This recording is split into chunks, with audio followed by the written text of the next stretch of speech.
What do you mean? Of course I'm on time. I'm always on time.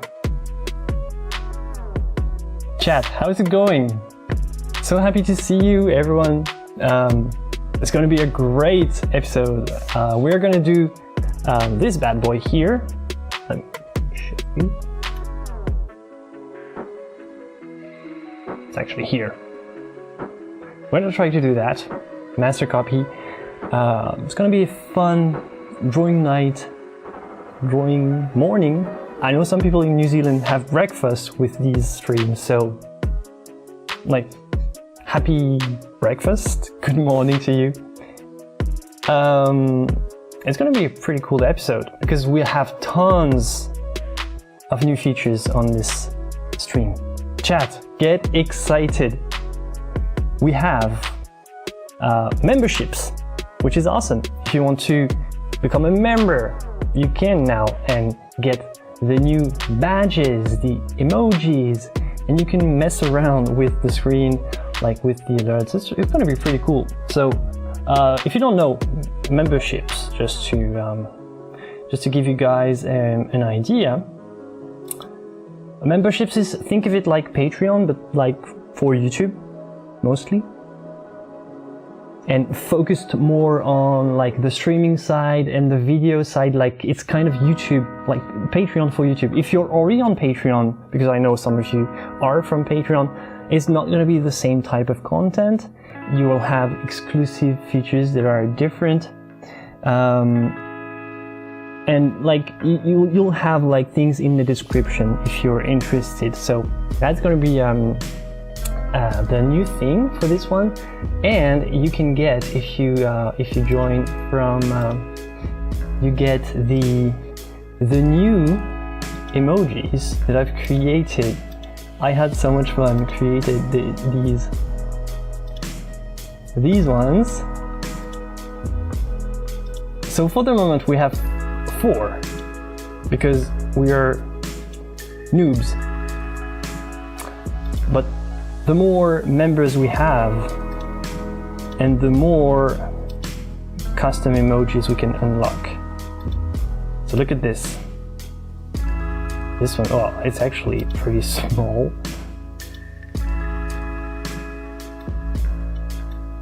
This one is just a high. It's pretty small because it's just meant for chat. It's like 32 by 32 pixels. I had a really hard time making them fit in such a small. Actually, it's a little bit more than that. It's like 480. Well, whatever. This one, we have this one, we have this one, and this one. So super cool. Okay.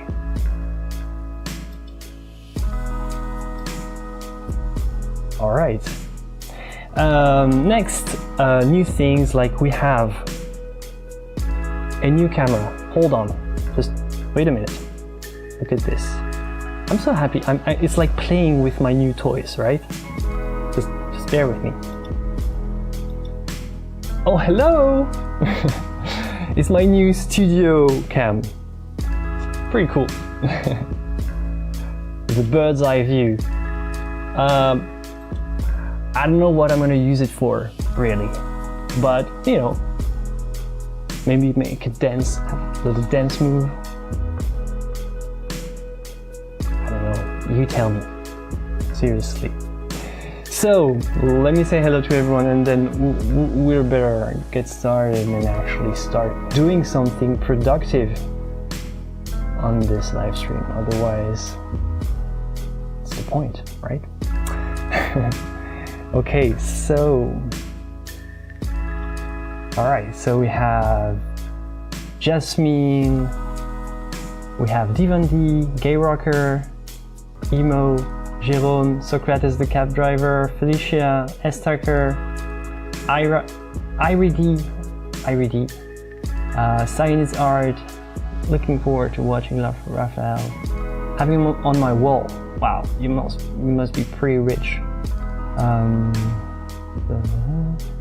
Then we have Belit R, Adnan, Charling, Emo, Attila, hello Attila, M Figures, and yeah. Alright, so let's switch. This camera is kind of silly. I don't know why I did this cam. It's pretty useless.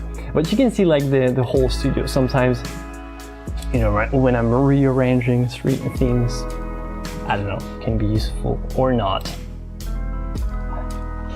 Or not. Okay. Alright, so let's switch to the actual drawing. So I'm not gonna draw with charcoal because I think this was done with black chalk. So what I don't really like black chalk to start this. So what I'm gonna do is I'm gonna start with graphite and then use some type of colored pencil, which is going to give this white like chalk effect. And yeah, let's do that. Okay, actually I'm gonna need to change the lens. So how are you guys doing while I'm changing my lens and while you have this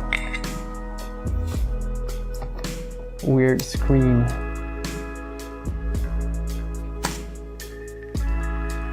Ooh, it's getting dark in here.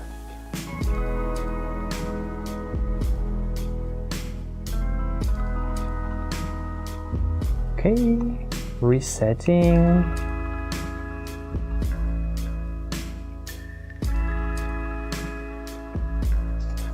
And there we go.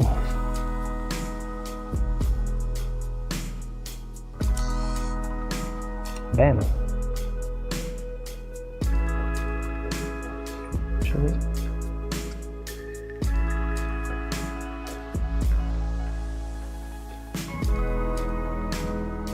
Salut Enrique. What exactly is Conte? Conte is a brand of pencils and chalks. You know, these little square chalks. Actually, I think I have one here.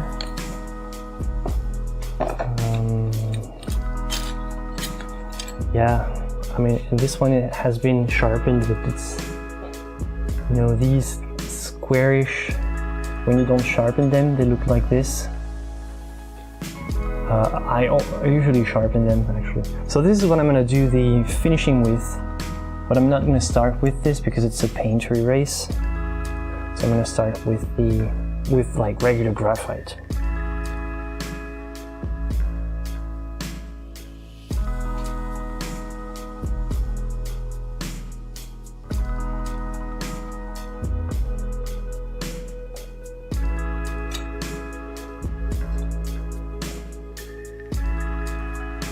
Gary Barker, you want to be a mod? Well, if I give you this responsibility, with great power comes great responsibility.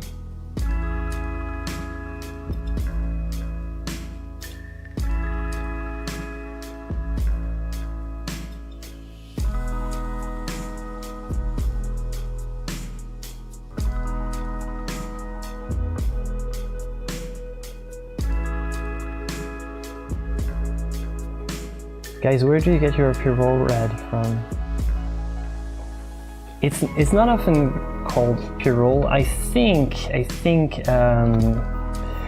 Winsor & Newton, they call it either Royal Red or Windsor Red, something like that. Not sure.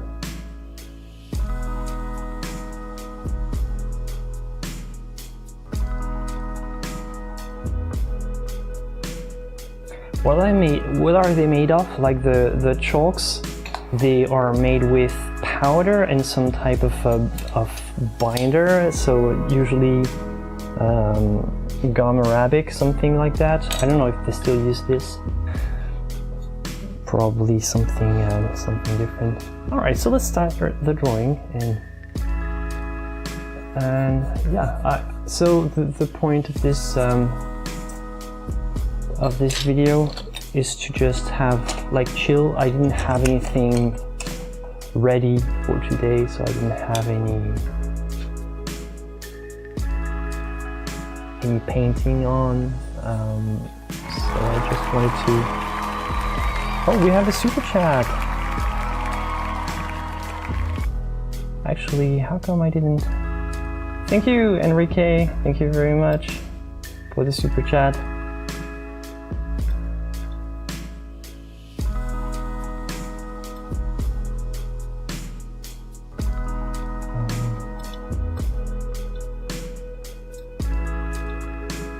Let me just...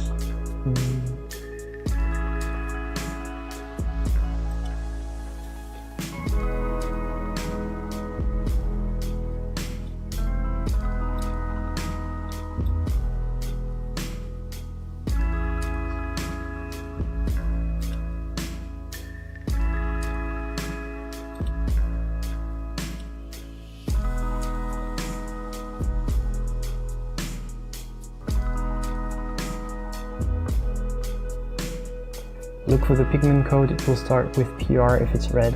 Yep. It's PR254, if my memory is right. You can find 255 as well.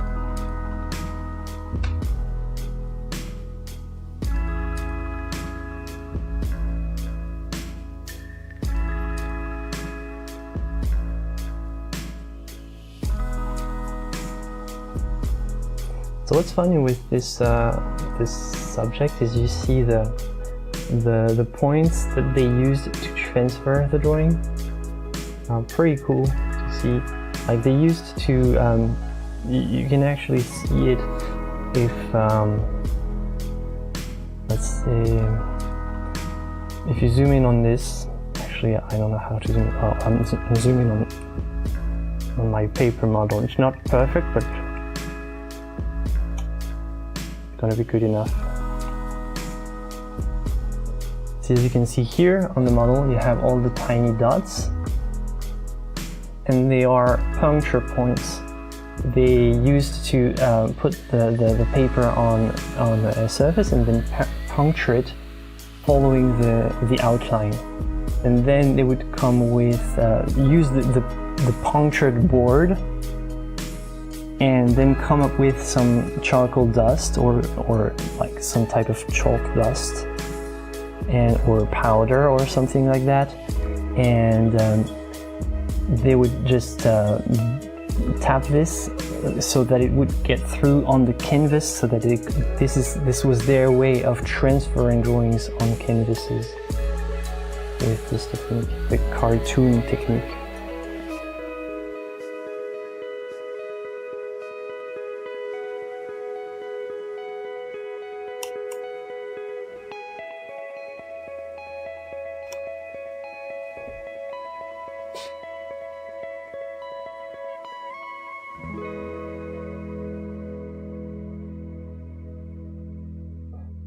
Hello. Hello, Rhea.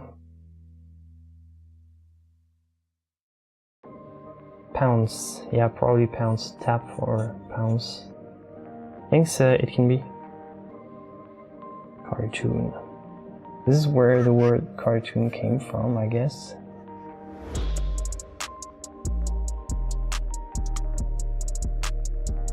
So I'm not gonna follow any particular method for this.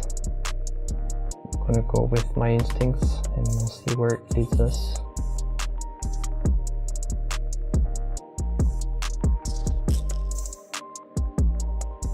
It's gonna be, I'm sorry, I'm gonna try to... It's gonna be pretty hard to see, I'm super sorry. It's just that at the moment, even for me, it's hard right now. Like I barely see the lines. It's pretty much what you want if you don't want to make a mistake and really have some lines that you can't remove.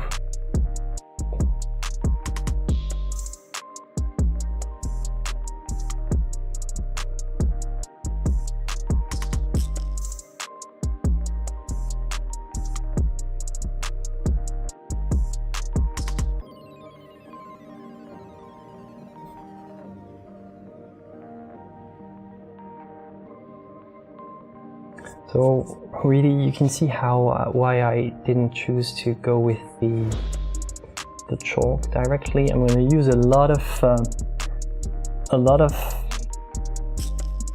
thin, very light lines like these, sort of guessing, like using trial and error. And these are so light that I can just remove them very easily, but they are going to indicate whether or not I'm on the right track or not. I'm never hesitating, just like painting, like we did last time with the painting, sort of the painting tutorial that we recorded live. We are going for very loose, very undefined, like touches first. So you first use a very broad, very wide touch, so that it doesn't, so that it, how to say, you don't want to get involved too early in the shapes that you're not sure about. You want to be certain about the proportions before you want to really dive into the specifics. So at first you go with something really bulky and thick, but very light and thick, like that. And this way you have room for corrections, because in this line, the actual line can be somewhere here or somewhere here or somewhere here. Doesn't really matter where. I can always change at any point.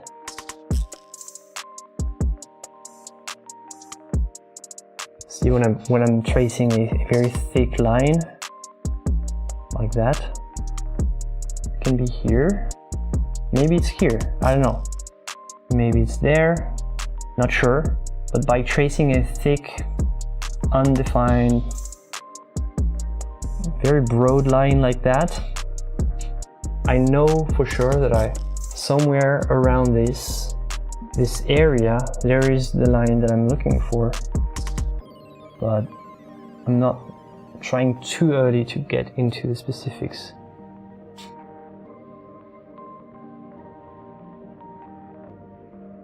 Background music is a tad loud. Okay, sure. I can do something about that.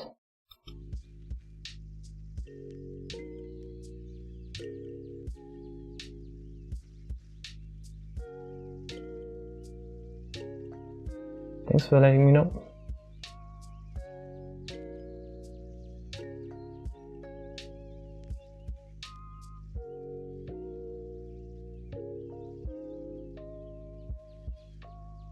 Yeah, I have the music, the way I listen to the music is not the same, like I'm not in the same input or output, I don't know how to say, but I'm not exactly on the same channel, so it's not the same type of experience for me. I don't know how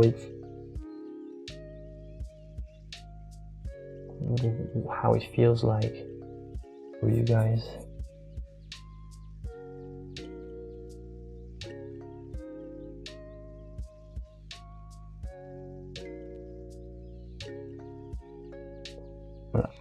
Zoom out a little bit because you don't really see much here.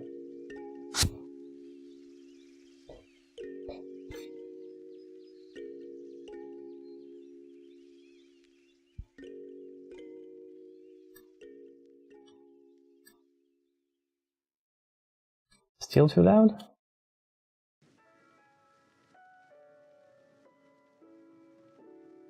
Maybe okay now.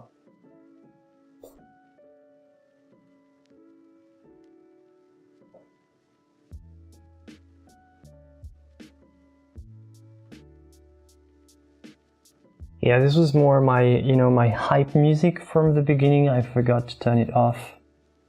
I sort of have like different settings. I have like the intro music, then it's supposed to go for something Not as loud for the rest.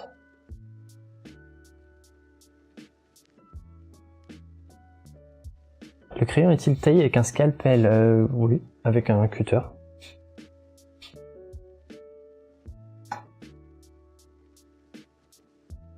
Sounds much better. Alright. Good.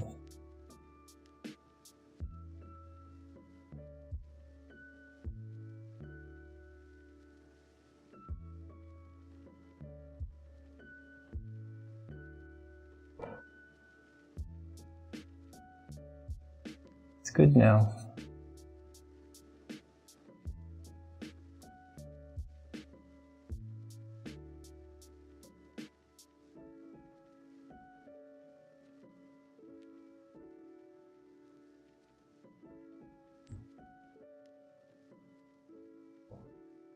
I appreciate seeing your drawing technique. Thank you.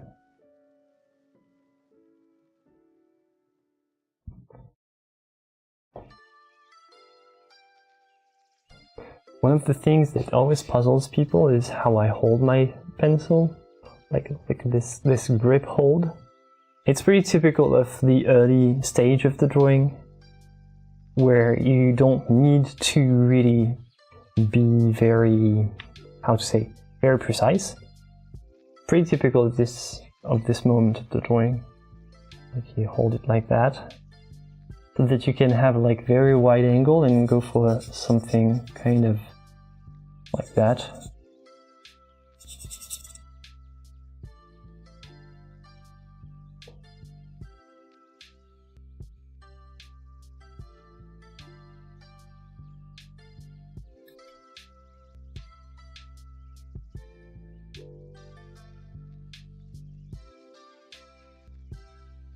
Have I been Atelier trained? If not, why? So no, and if not, because of the cost, and because I didn't have the money to follow through the entire, curriculum, which would have meant living abroad for like 3 years, leaving my fiance alone to do something else either in Italy or England. So I took as many like semesters that I could, which means one. I took 1 semester and then I just finished my education by myself. But I was I'm not gonna say that unironically, but I was kind of smart about it because I took notes. I took notes of what all the teachers were saying to all the other students while I was there. All the things I could gather, I would take notes when I was there. So basically, even though I didn't know exactly what it was supposed to mean, when I came back home and I had to finish teaching myself, I could read all those notes again and find not necessarily the specifics, but the spirit of the kind of teaching that they give in the atelier.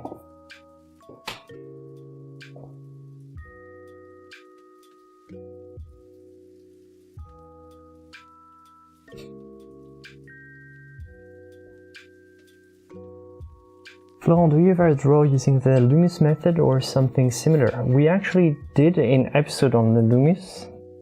I think it's actually a stream.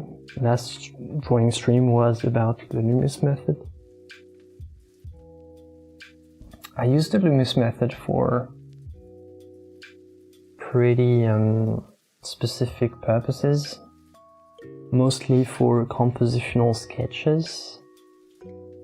And only for the figures. I don't use the method for the heads, even though the heads that Loomis drew are really awesome. I don't use the same technique. I use more of an observational method and less a structural, like The Loomis method is more a structural method, like you start with understanding the structure and then you imagine the head from there.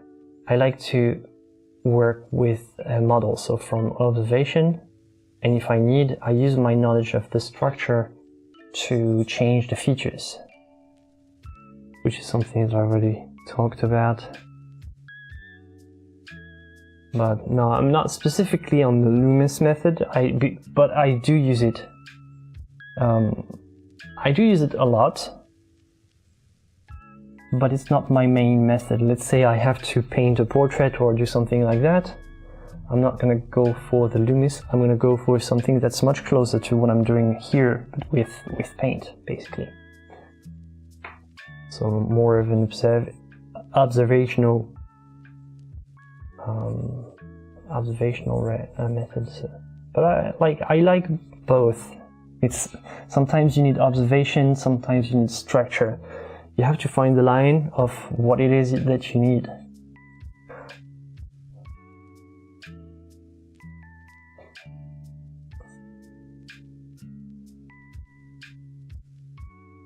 And right here, I'm using like no particular structure, no particular method. I'm following like spontaneous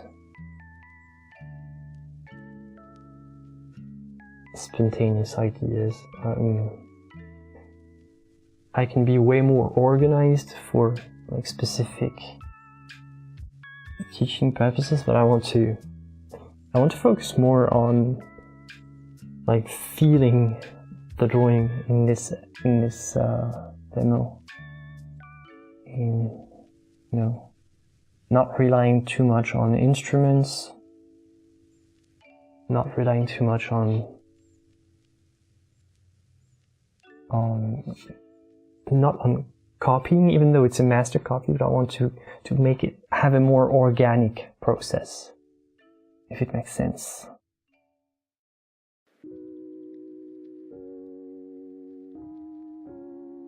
So maybe I'm mixing a bit of Loomis, a bit of everything. Well, this one is like pretty normal Canson paper. It's mixed media, what it is, 200 milligrams. Not a specifically, nothing specific.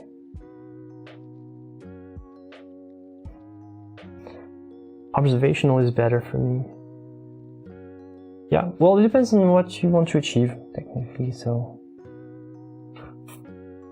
Man, this headset is keeping my ears so warm. Sorry. It's pretty warm in here. I don't know how's the weather where you are, but right here it's pretty insane for October.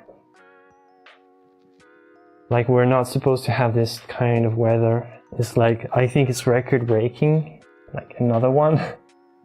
Like, all months are record breaking at the moment, which is freaking scary if you ask me.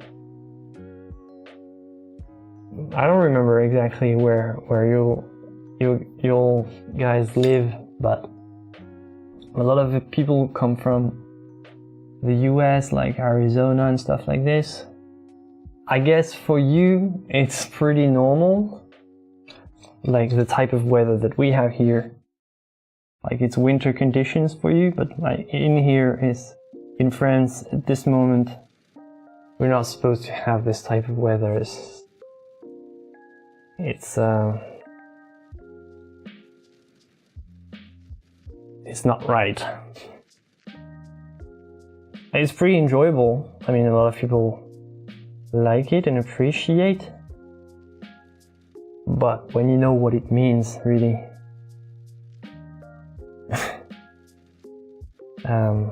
it's less enjoyable. When you know what it means, like long term, I mean, you know, the implications of climate change and all.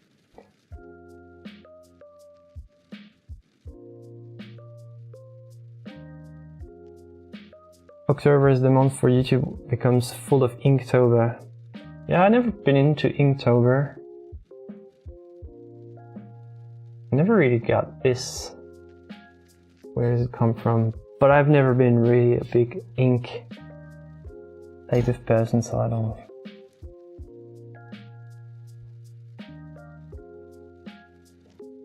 Beautiful day in Virginia, 77 degrees Fahrenheit. So you have to translate the Fahrenheit because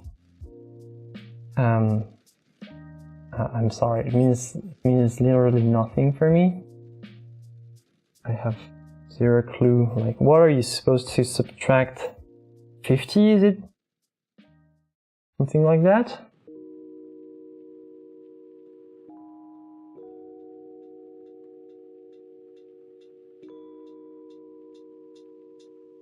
Oh, in Vegas, I guess it's pretty warm there. 83, a bit warm for this time of year. Well, 83 pounds. Arizona, 132.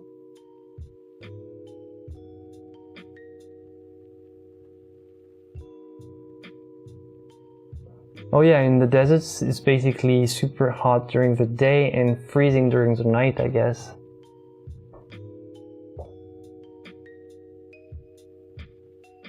So you can't even have like normal plants because they freeze at night and burn during the day, like in your garden, I guess.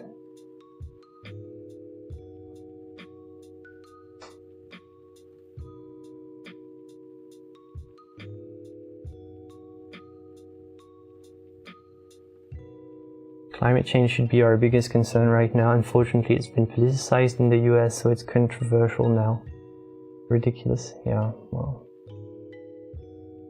Unfortunately, well, I'm not gonna ruin the mood, but unfortunately, people will realize that something needed to be done when it's too late. It's just, that's pretty human. It's like pandemics. We realize that we need to do something when it's already there. But it's even more insidious than pandemics. So, forget about it.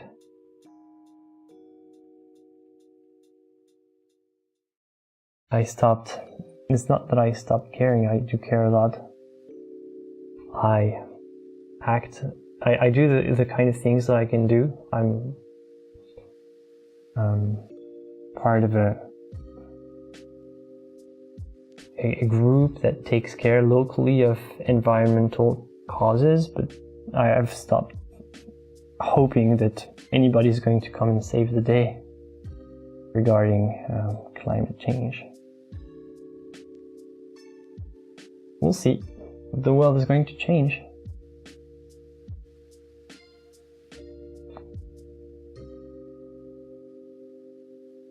°30 here. Okay.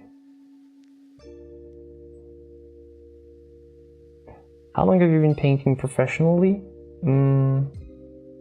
Professionally, I don't know, hard to say. Painting?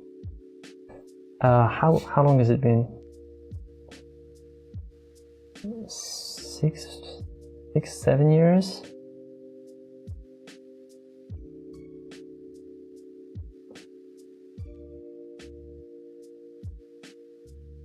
How are the subs generating before Laurent speaks? It's like the system knows what it's going to say. It's freaking. Really? I guess there is a delay, like they add a delay, and during the time the delay operates, they have time to do the translation. It's freaking amazing what they do now.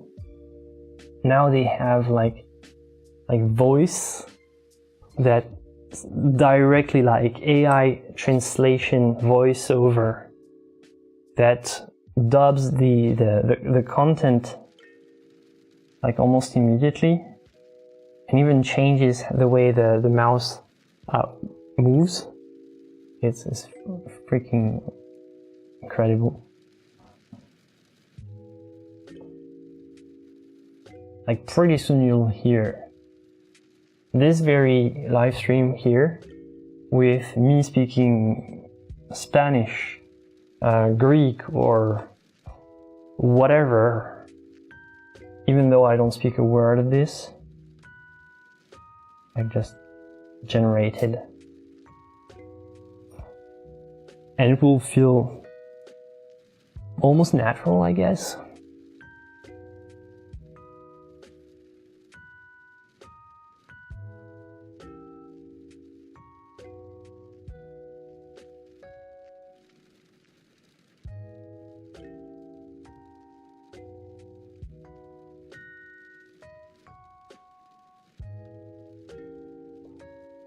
Don't you see it before it notifies chat?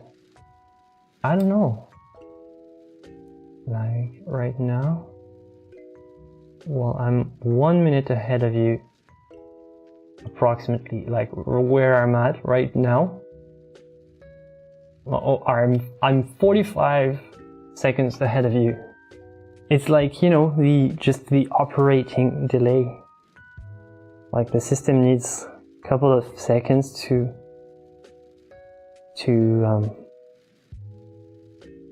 do its thing before it can send it out to you. So you receive things, everything you receive is like basically 45 seconds after I've said it.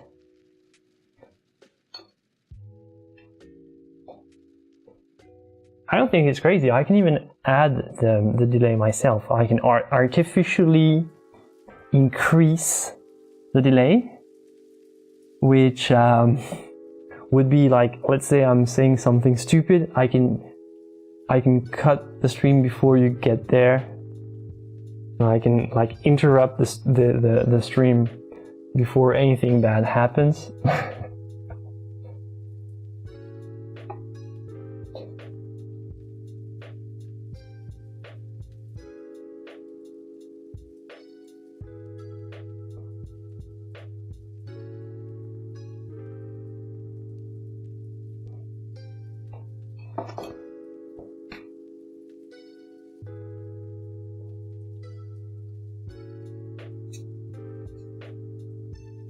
Allez Jasmine, les pubs c'est... Pour les créateurs comme moi c'est bien. Merci de pas avoir mis un bloqueur. Moi ça me fait quelques petits revenus quand même. Ça m'aide. Après je suis d'accord qu'ils sont insupportables. Ils ont augmenté la durée, ils les ont rendus impossibles à skipper. Et pour le coup ils ont pas reparti Ils ont pas réparti ça sur les créateurs. On gagne pas plus pour les pubs qui se passent pas, ou quand ils en mettent 2 au lieu d'une, on gagne pas 2 fois plus. Donc,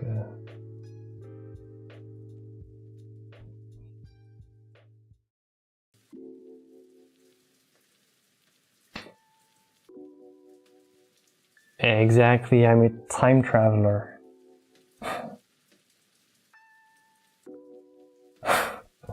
Like if I farted, I have to cut the stream before you can hear it. Come on guys, we're family. I would say, oh, something exploded in the neighborhood. Something silly like that. Try to make a silly excuse. Try to sell something to you gullible people. You'll believe that nothing happened. That's the strategy of a pro YouTuber here. There was a moment on YouTube, I don't know, it's gone now, but it was absolutely disgusting. Like YouTube creators would like burp in videos and just like it was nothing. Like in the middle of a sentence they would just burp and just, you know, like these high school guys. I hated this.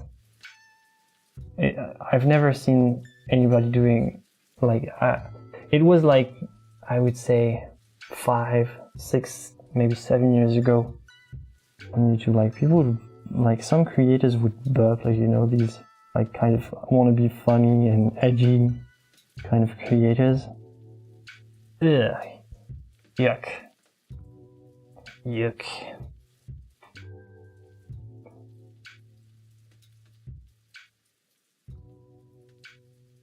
No, just say that you live around a bunch of frogs. I do actually. There's a river next to where I am. I do have frogs, but do frogs fart? You heard it here, ladies and gentlemen. Do frogs fart? Like, we have some real questions here.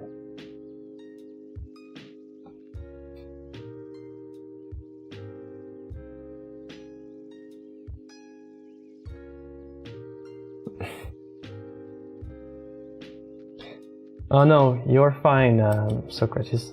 I've been sketching for 3 years now and I still have not mastered the courage to sharpen a pencil like that. I do a lot of sketching in the taxi that would break easy. Yeah, if you want to take away your material, you shouldn't have it. Like, this is like studio kind of sharpening. Definitely not for the material that you have to take with you. I would sincerely not recommend that. But if you work in the studio in a nice protected environment, it's fine.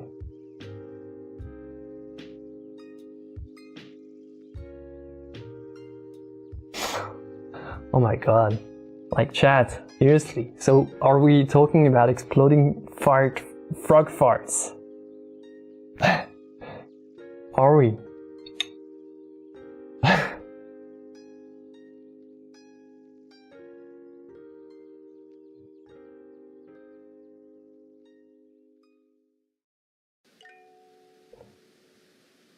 It changes how you can approach the paper, the pressure you put on the tip versus not. It really helps a lot, actually. Yep, it does. But like, if you have to take your pencil in your cab, I'm assuming it's not going to be a safe travel for your art gear, so you can sharpen it. Well, I do have like a travel way of sharpening it. It's like this. This is the kind of thing that I have in my bag. It's still sharpened. I can still do kind of the same, but a little bit less. Well, this one is kind of worn off, by the way, but you get the point.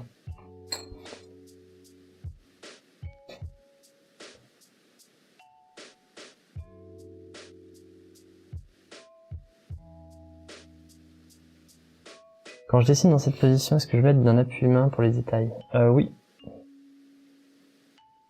Mais comme tu dis, à la fin.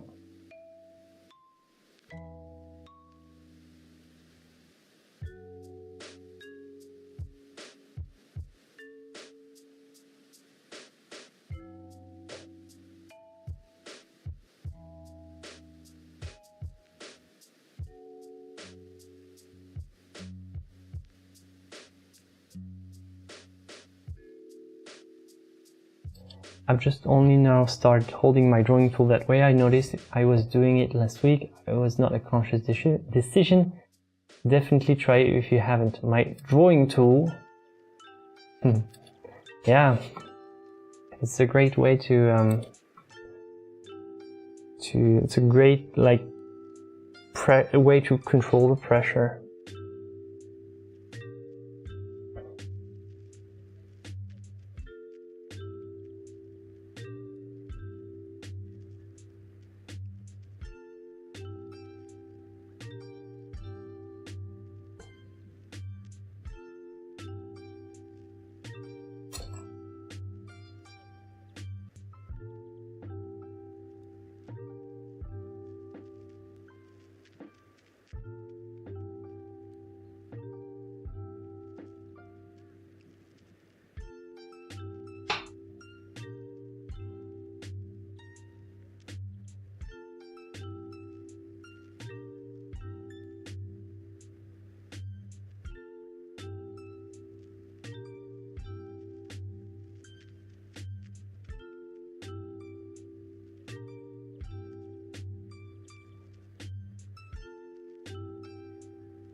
what do you think is the hardest part of a portrait to draw or paint? I think the hardest part is the proportions, because it's really where you can mess up, and if you mess this part up, there's no, like, you have to figure it out, otherwise nothing can go right if this part doesn't go right. So a lot of pressure on proportions. Yeah, this is why, even though like I've been doing this for a long time now, I'm pretty sure I'm still going to struggle with this one until I get it right. Oh, thank you for the extra love. It's really extra. Really extra love.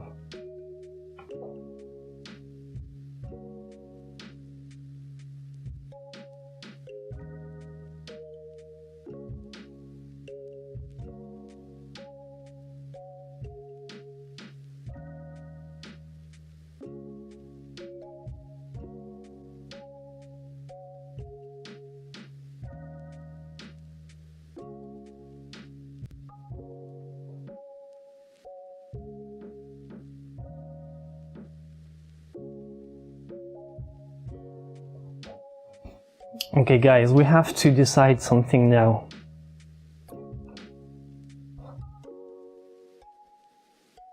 Serious talk. Serious talk.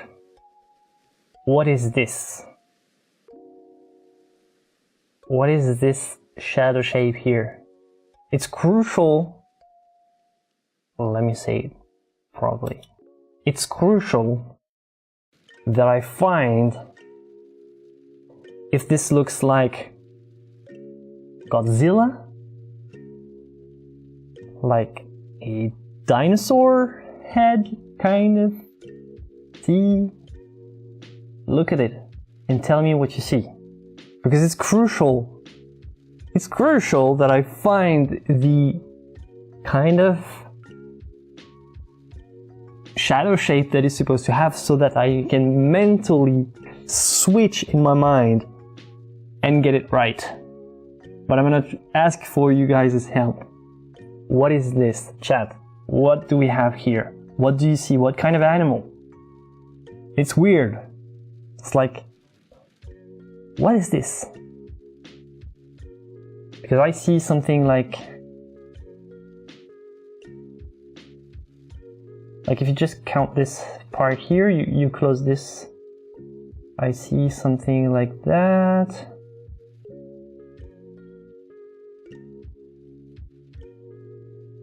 With like a tiny arm right here, a tiny T-Rex arm.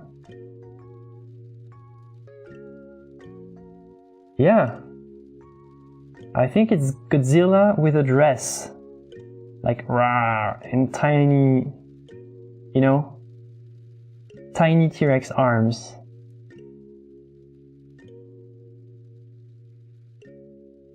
Roar!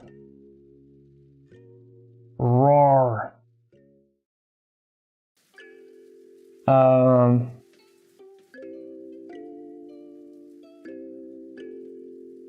But I don't know, what do you see?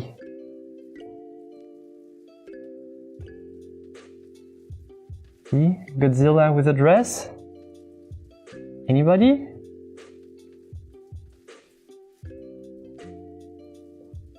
It looks like it's got fins, so maybe it's got fins. I see it in the opposite direction, actually. Hold on.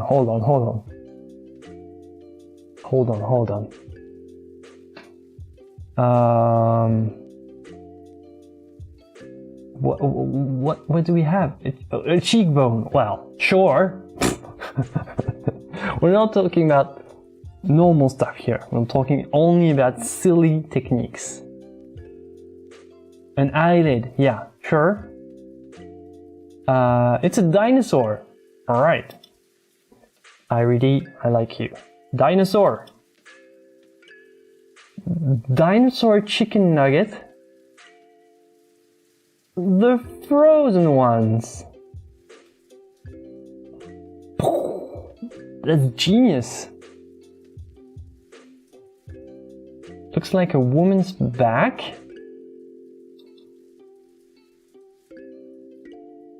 Well, you see some weird kinds of women.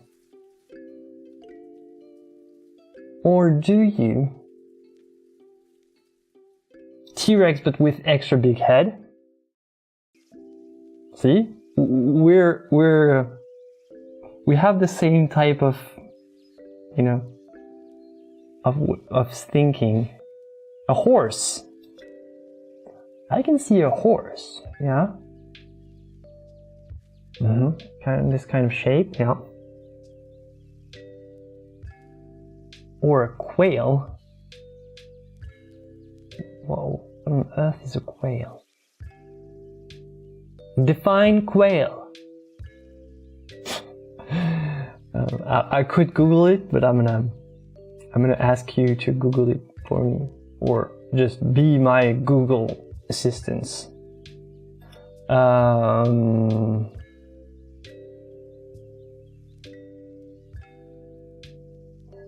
Okay, under the nose that looks like a fin. Under the nose that looks like a fin. You mean this white area here? Actually, it's... Hold on. I've got something for this light shape here. This light area. Hold on, what is this? It's like a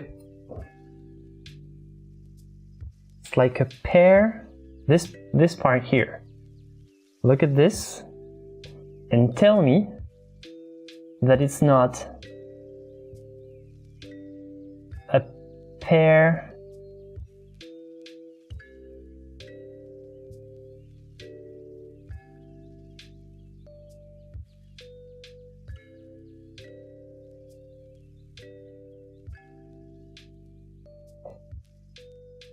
with a... What is this? What is this? What is this? This is a pear. So we've got a pear.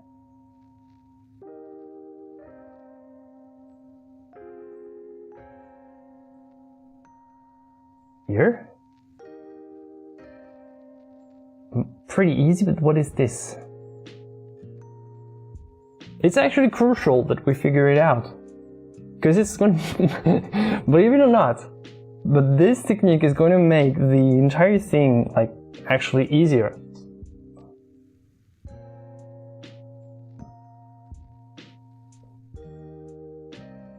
It's a...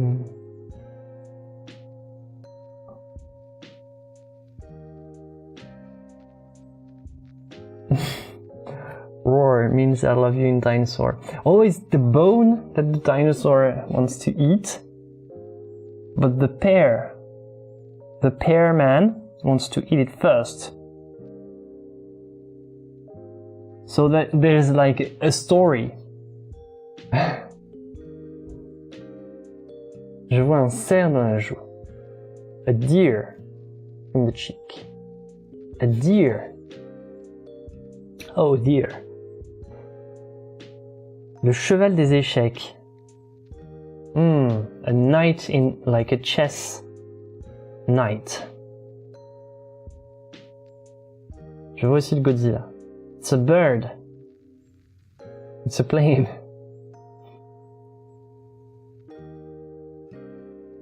A polar bear sitting with its back from you. A polar bear? Oh my god. You know, you're not helping sometimes. You're not helping. Sorry to say.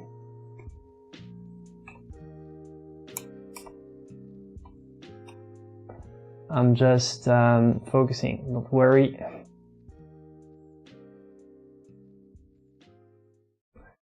You know, sometimes you're not really helping. I trusted you to give me super clever ideas. So I'm gonna have to go with Godzilla. or a deformed T-Rex. Now I'm gonna focus on this shape, and you tell me if my T-Rex is not looking right. And actually, for reference, I'm gonna give it a little eye like that for the moment, just for fun.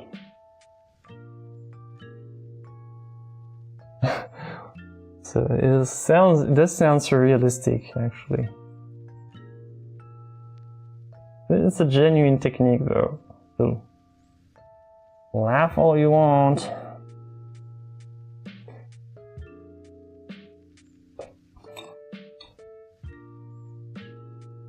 I see the deer too. Well, I never saw the deer, so it's like it's really like shapes in clouds. Like some people see some things. It's like a Rorschach. I never knew how to pronounce this. A Rorschach test. Rorschach. I don't know. You know what I mean.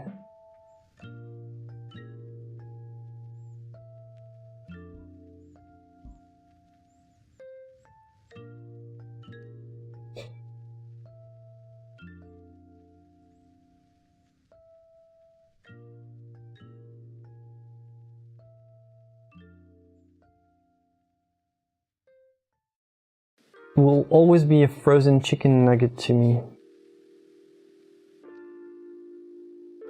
Well, in this case, that's your problem.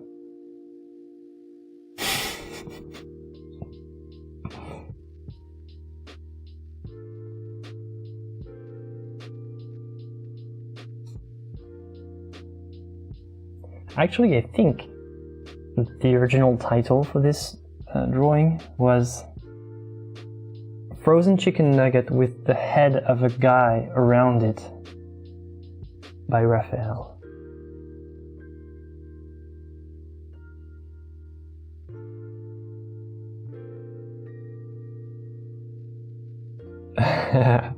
Je me permettrai pas de rire. C'est la technique la plus drôle, donc autant en profiter pour s'amuser un peu.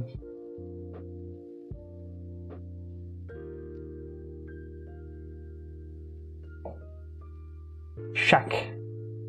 Rorschach.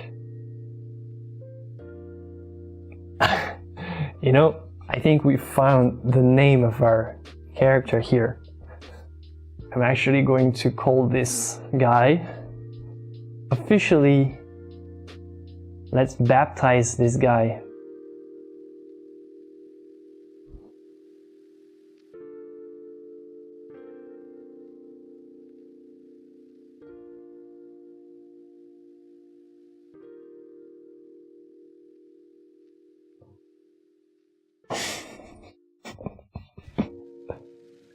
That's a good name. The Adventures of Rorschach and Friends. I would watch this.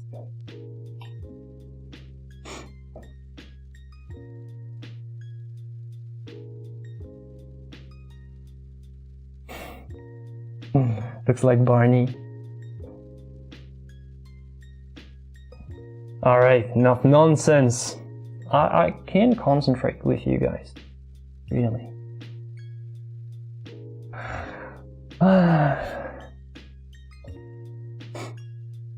By the way, I didn't notice that I'm probably going to take several streams to complete this drawing. So that's why I'm wasting a lot of time.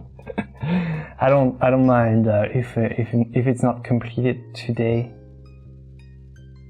I don't think I'll have enough energy to complete it in one go. So we'll take our time and do what we can.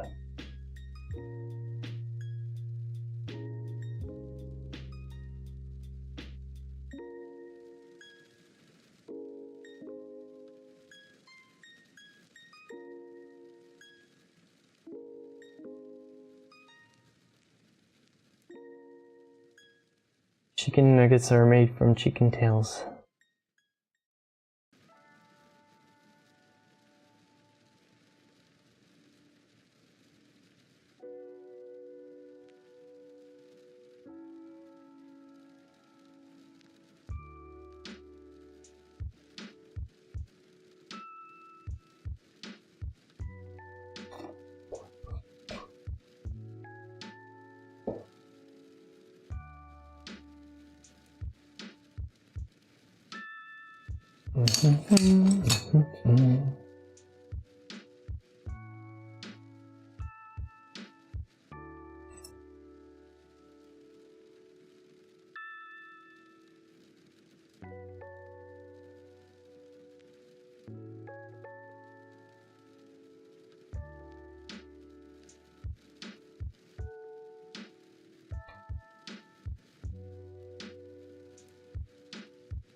So this is Pearman,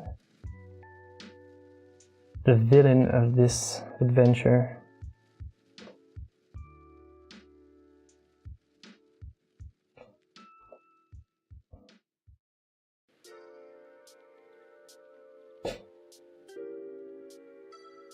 Trying to eat the tiny arm of our T-Rex.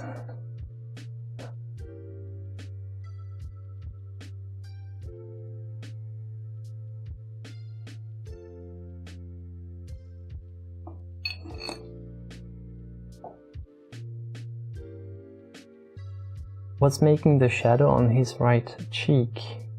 His right cheek or the cheek on the right? I think it's just like the sort of the how the light hits the surface. Seems pretty normal to me.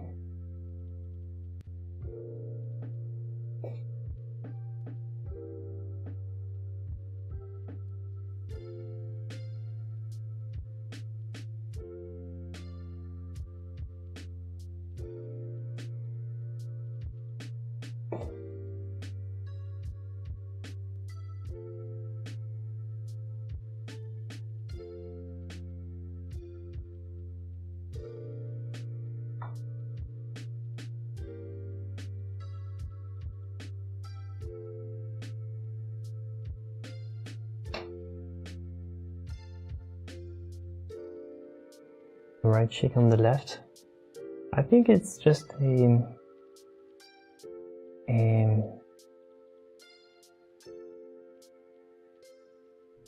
very sculpted face with very lean face. Basically, there's kind of it's curved inwards here because it doesn't have like a lot of fat on this part of the cheek.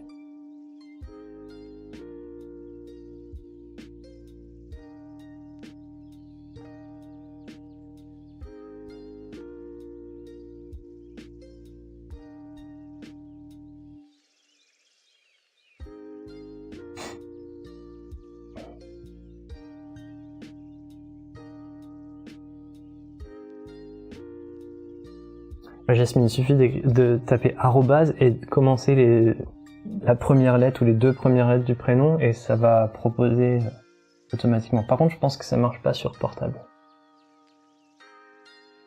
Enfin, je sais pas. Si, peut-être. Pas sûr.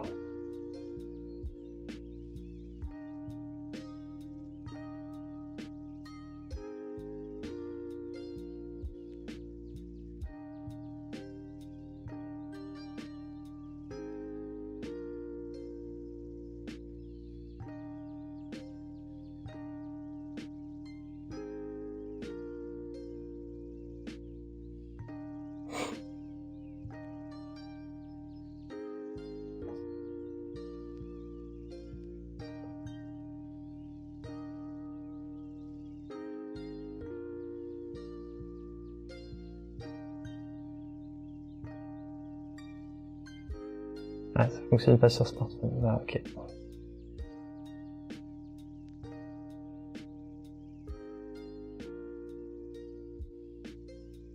My French is pretty. Merci. So who here from the non-French speaking people, non-native, like non-French, I mean, who here has learned French? I want to, just so that I know, like learned in a high school or with a relative. French is a pretty tricky language to learn. But it's beautiful, but it's tricky. Our grammar is... it's pretty nightmarish to learn for a foreigner. You have to really be motivated.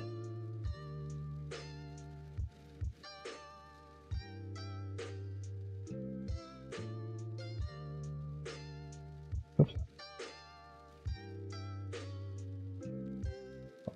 Turn off autofocus. I flunked it, of course. Aww. I took a French class in high school, so you flunked it. Well, high school... yeah, I'm not gonna... like, seriously, a lot of this... sadly, a lot of the stuff we learn in high school is not here to stay.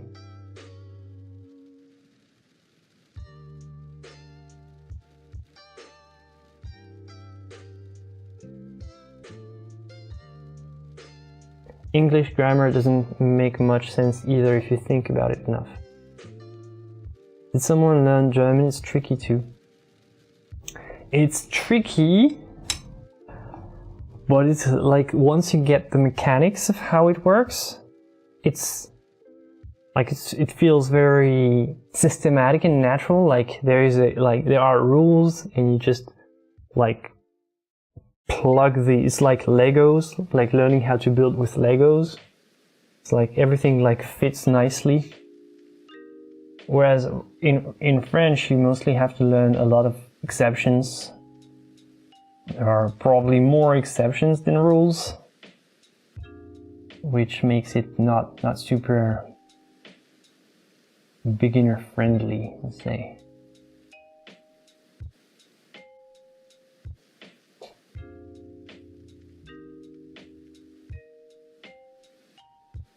English is silly, yeah, I agree.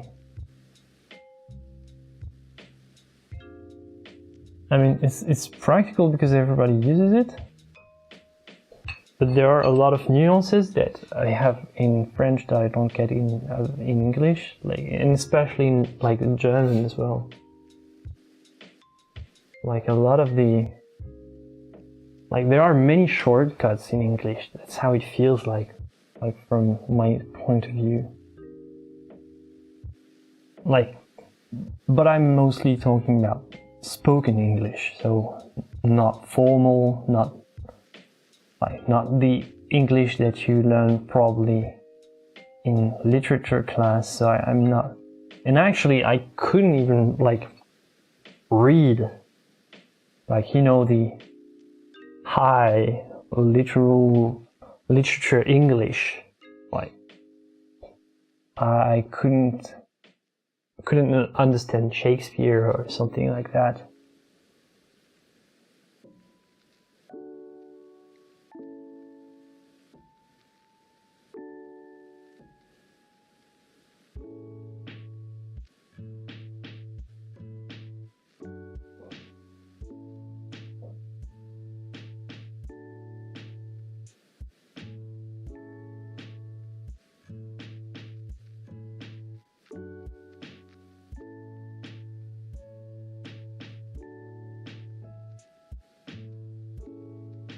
I agree about the German language. My family is Native American, Sioux, and German.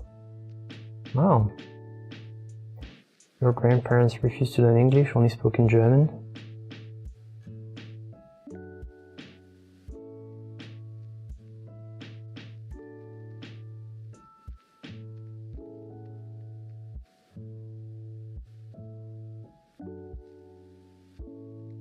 German. I used to know a lot of German because I studied in Germany. I studied philosophy in Germany.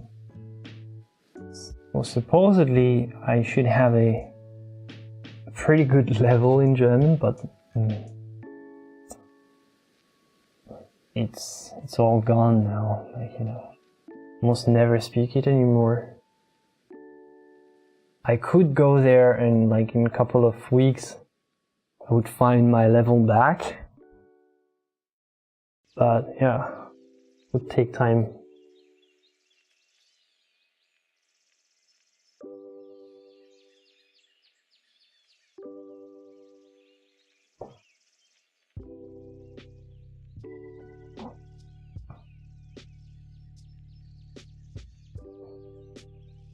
I learned German, Antique Latin and Ancient Greek in high school. So much work. I also learned Ancient Greek. It's a wonderful language. I loved it. Unfortunately, since I'm not in university anymore, I don't like just study it for fun anymore. So I've lost all the knowledge that I had. Couldn't even decrypt properly anymore.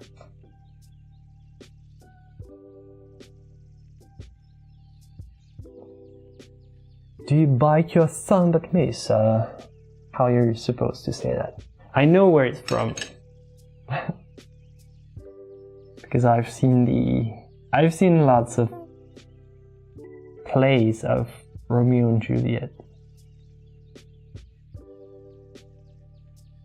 Or a lot of plays of the Shakespeare plays.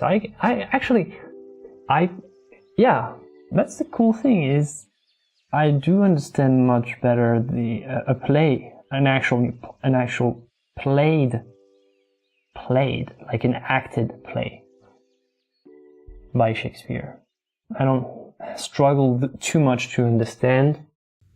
I don't understand every word or anything, but I understand, like, you know, the general poetry in the story, more or less. Like, I wouldn't probably get all the details, but I would get most of it. But if you give me the book, I would get lost. I would be lost.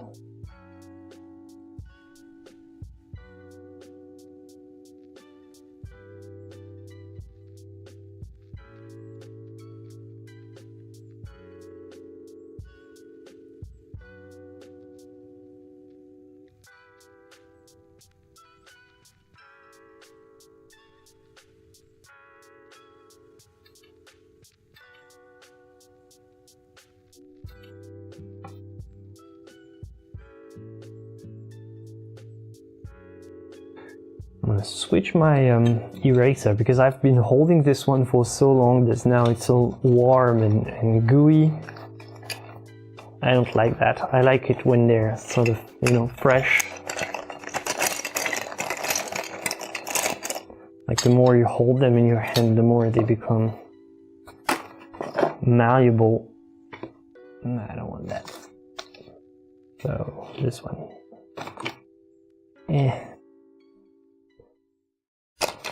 No, this one. Better.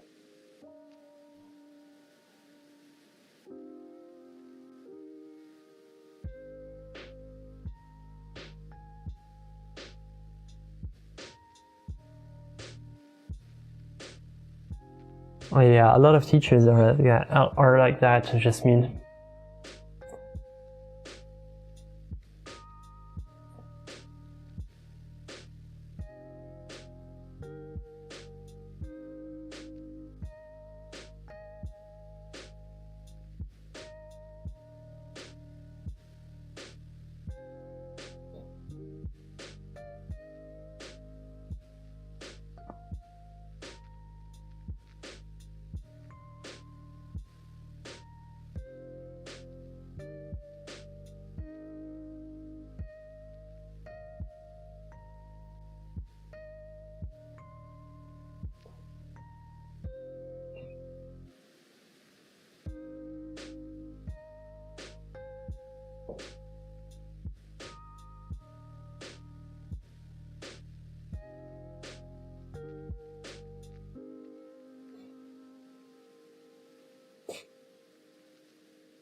Okay.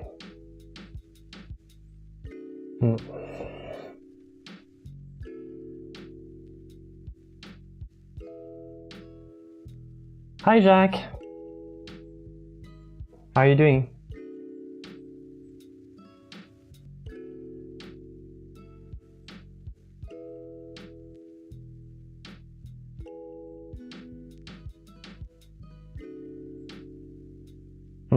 I keep new ones on hand to switch out to when the one I'm holding gets too soft. Yeah, I do the same. I need to get new ones though, like actual fresh ones from the store, because most of my eraser are either too dirty or just too soft.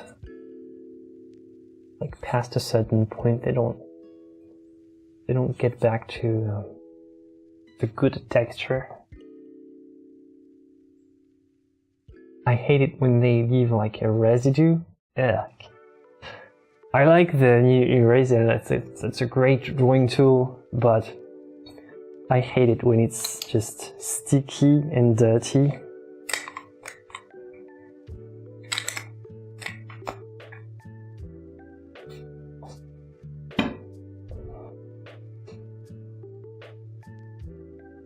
Hello Daniel from the Czech Republic. Welcome in chat.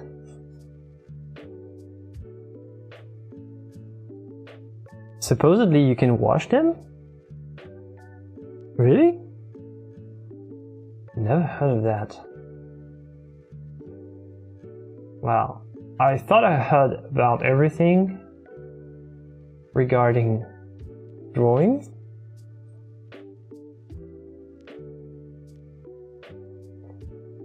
It's the first time I sort of hear about that. The first for me.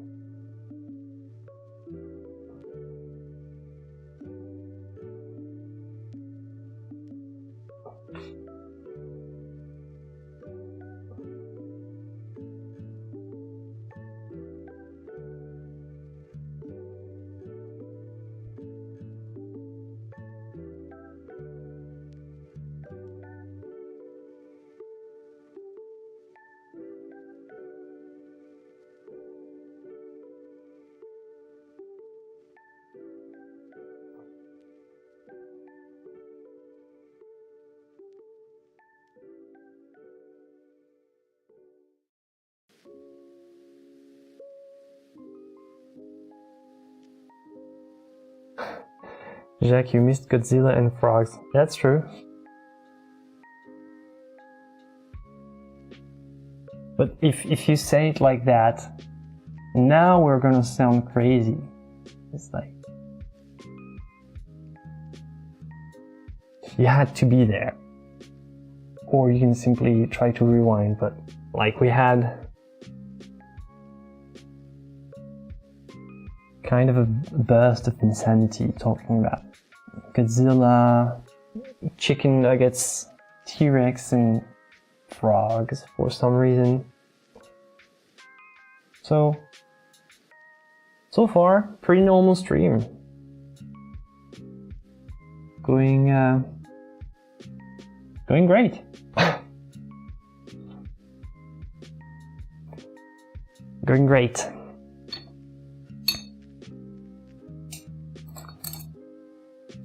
All right. Actually, because I know that some of you were interested, I'm actually going to sharpen. So let's switch. Let's switch to this view here. All right. So I need to sharpen. Let's see. Well, this one is kind of sharp already. Somebody was asking me about how I sharpen just a little box cutter, and well, I use something very sharp if possible. I'm gonna use my little pocket knife, and what you want is just to peel the... Actually, you don't really see there.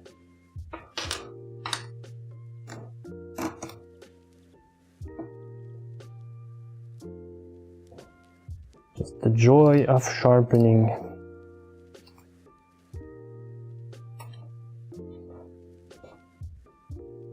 I want to just peel the wood kind of carefully and go slowly. And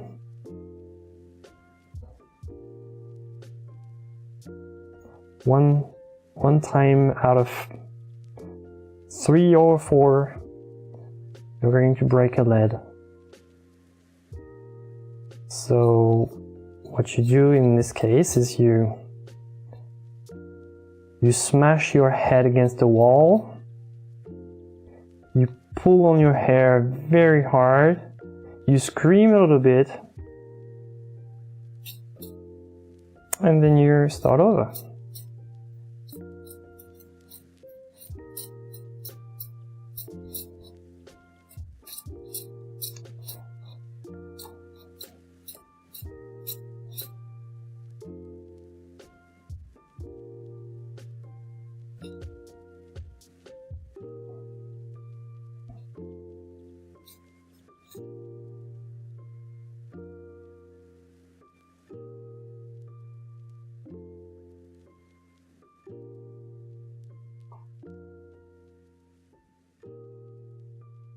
Isn't this ASMR? Isn't this what they call ASMR?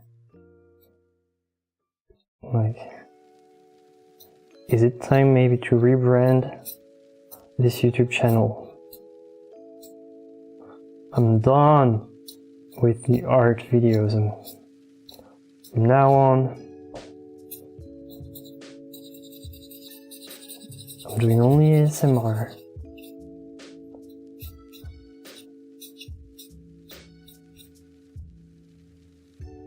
Now I'm scratching. I'm scratching. Oh, this is very scratchy. This is ASMR.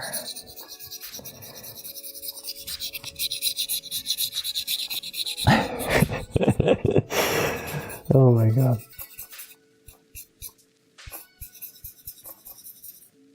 And when you're done like this, I like to generally start like that with the blade, and then just with sandpaper. You can start with relatively big grain if you want.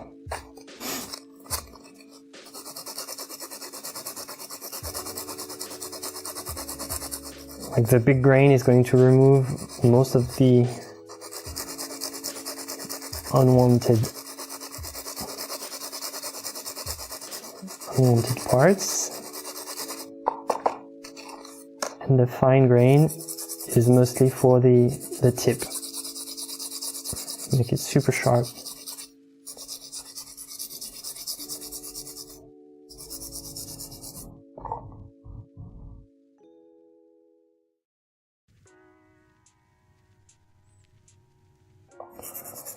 And that's it, needle sharp.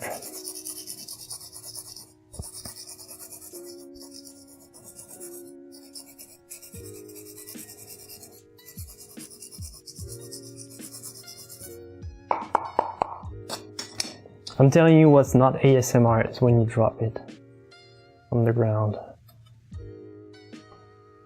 That's not ASMR.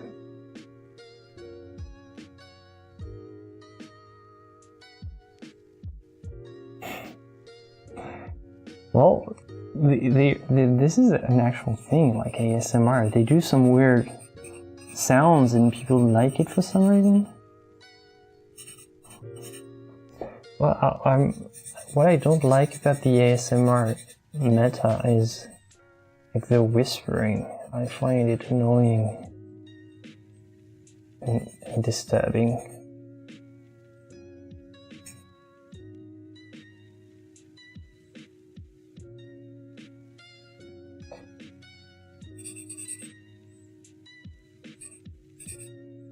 So this very sharp point is going to allow me to have something super light like that.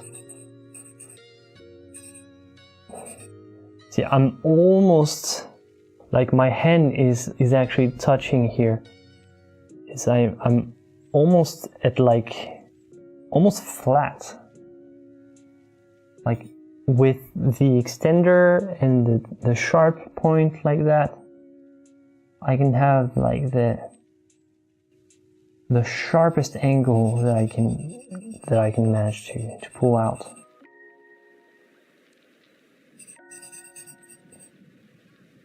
And I'm using it to create this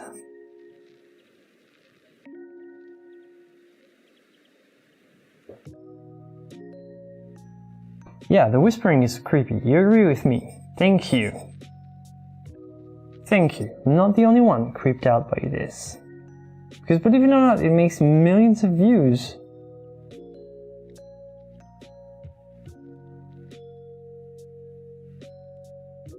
I like the sound of drawing though. Yeah, like this kind of scratching.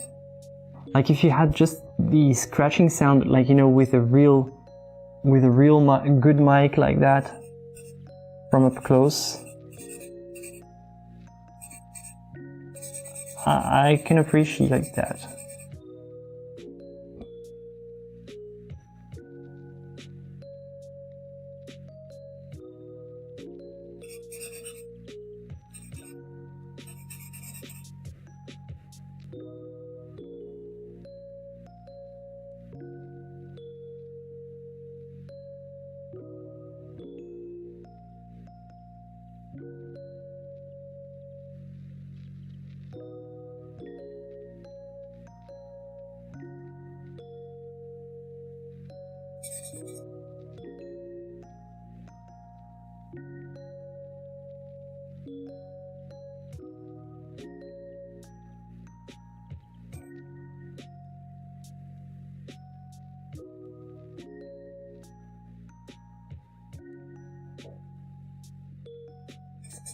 I really like the aesthetic of this phase of the drawing, when you have this shadow area filled and the rest is kind of in between stages.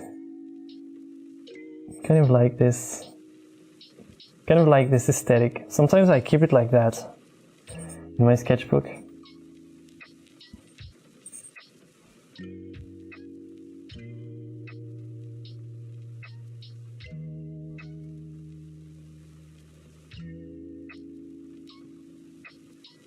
Yeah, you can gauge the pressure or the lack thereof as it's dragged across the paper. Yeah, you can. I hear, and I do use a lot of audio cues to control the pressure. It's not just about the grip in my hand, because the hand is kind of shaky. It's kind of unreliable sometimes. It's just the sound that the paper makes. You know if it's the right kind of sound or not. Like the speed of the scratching is not relevant, but it's like the quality, the timbre of the sound is not the same depending on if you press with the tip, with the side. With the tip is more scratchy, with the side is more flat sound.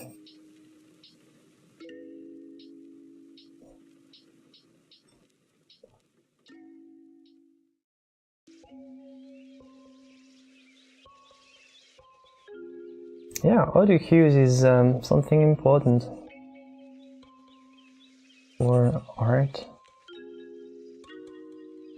It's not vital, like you can still listen to music and you can somehow get the feeling of the pressure without sound. So I'm not gonna say that I'm always relying on audio cues, but no way.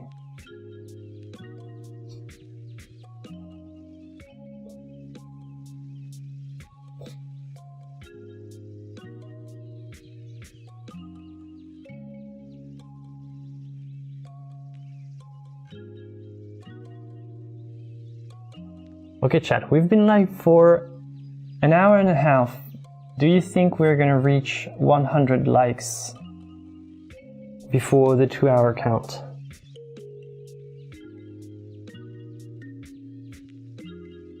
If you haven't given this live stream a like, please do so. It does help.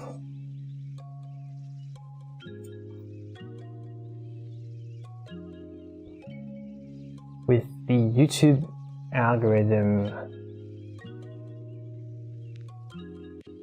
And also, just saying, if you don't want to miss a live stream, if you are interested in just hanging around with us often, because we stream twice a week at least, just the best option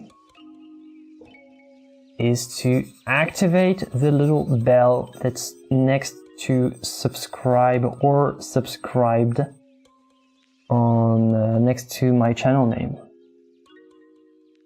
With the little bell, if you hit this little bell, you'll be notified whenever I'm starting a new live stream. That's as we saw, it's the best option if you want to be there all the time without missing one.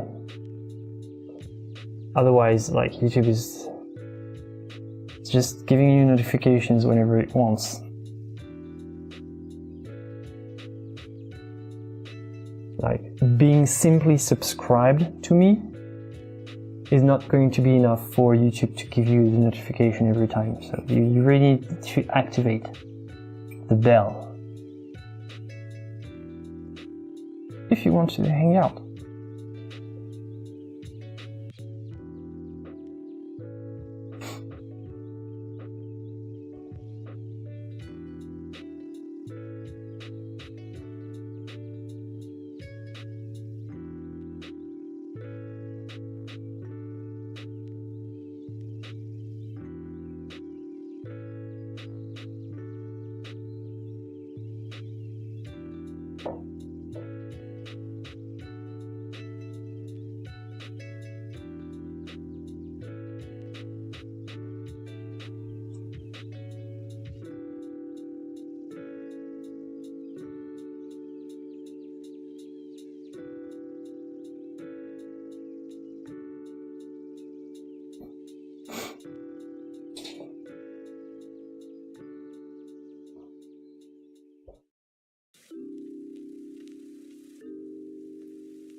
You're always working or driving like I planned it that way.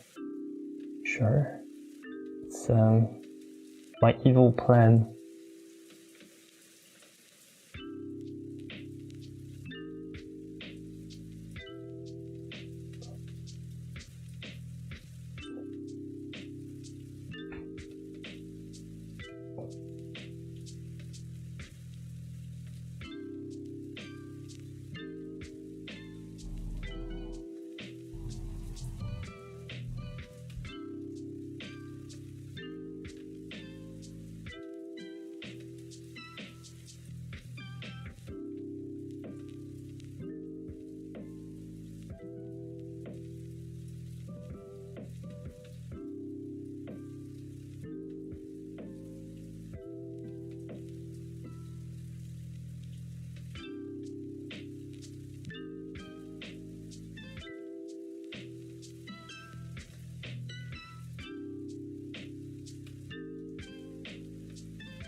I like how Raphael was capable of making this drawing, and with just drawings he was capable of suggesting the chin and the sort of the transparent quality of the beard with just drawing. Kind of amazing, like, the skills that this guy had. Like, you see exactly where the chin is supposed to be, and you see the beard, and you see this texture of, you know, thin beard, not super bushy. It's incredible. with just a couple of lines. And I'm spending way more time than the master actually did. Like he didn't like at all. Like if you think that this is kind of replicating his method, it's not. Just I'm doing this disclaimer now. It's like a disclaimer after 1 hour and a half of drawing. But yeah, no, I'm not following Raphael's method at all. I'm just copying. I'm just trying to get the same results using my own method. But yeah, no way this is how Raphael did, because of course he created the drawing from scratch, so he didn't have to use the techniques that I use, which are more specific to copying. So in his case, he probably followed a much more spontaneous method, which is normal. Like when it's your drawing, and when you're a master of the quality of Raphael is like it's basically like the drawing draws itself at this point.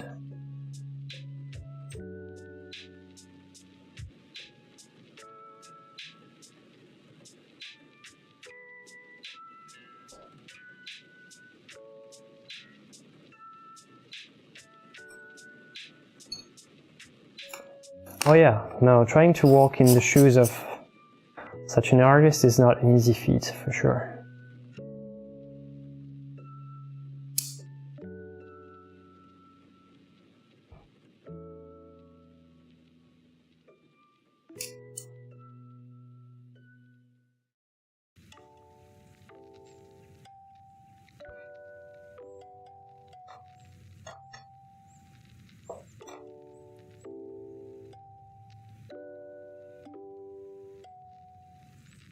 Bonsoir KB.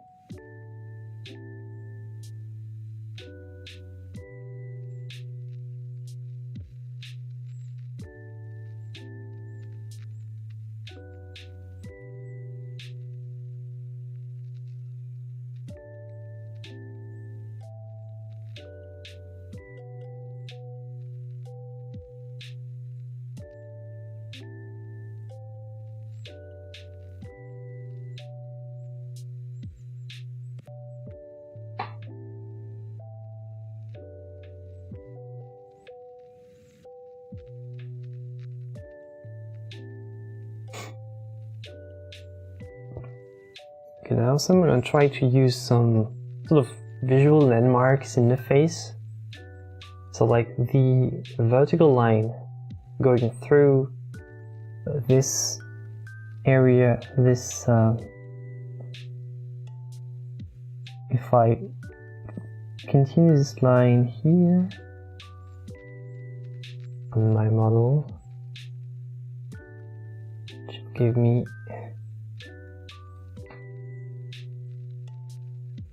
like the middle of this, so this line is pushed ever so slightly here.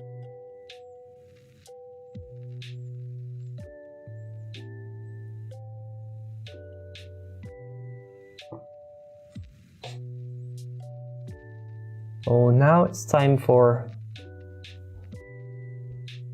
visual cues, visual landmarks, trying to reshape everything. Because this entire darkened, grayed out area is going to make it more like easier for us to get the shapes accurate.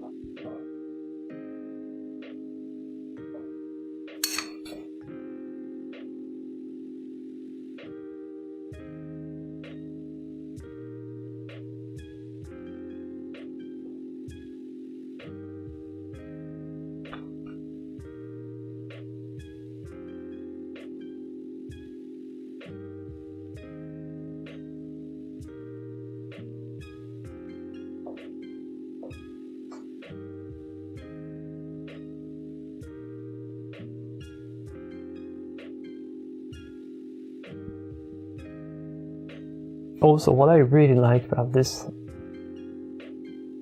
composition, this drawing, this pose, but like the way the master has made it is how like you can suggest the entire twist of the body with no body. Like there is not a trace of the body except this neckline here.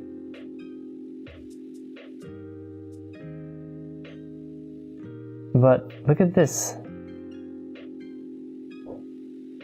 Like this cutter here is just suggesting so much about the position of the rest of the body, and we have no body, but it's like it's enough, and you still see you feel the grace of the movement, you feel the contrapposto, you feel the energy, and this line here, like I don't think I had it properly right now because it doesn't work exactly, so I'm gonna have to spend a lot of time. It sounds it looks like nothing, but this line here, this simple line here, this cutter line here, it's incredibly difficult to get right because it bears all the weight of the face. Like remove this line and you have like just a floating head. Just simply sketch this line very quickly, very elegantly like Raphael did, and you have a face weighing in on the rest of its body. Like it's incredible. Like simple things like that are the feats of the master. That's that's how you differentiate the master from the apprentice.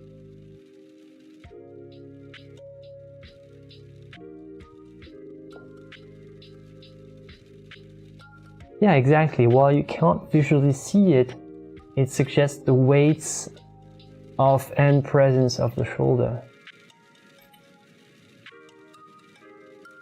The crease in the neck is needed. What crease? Which one?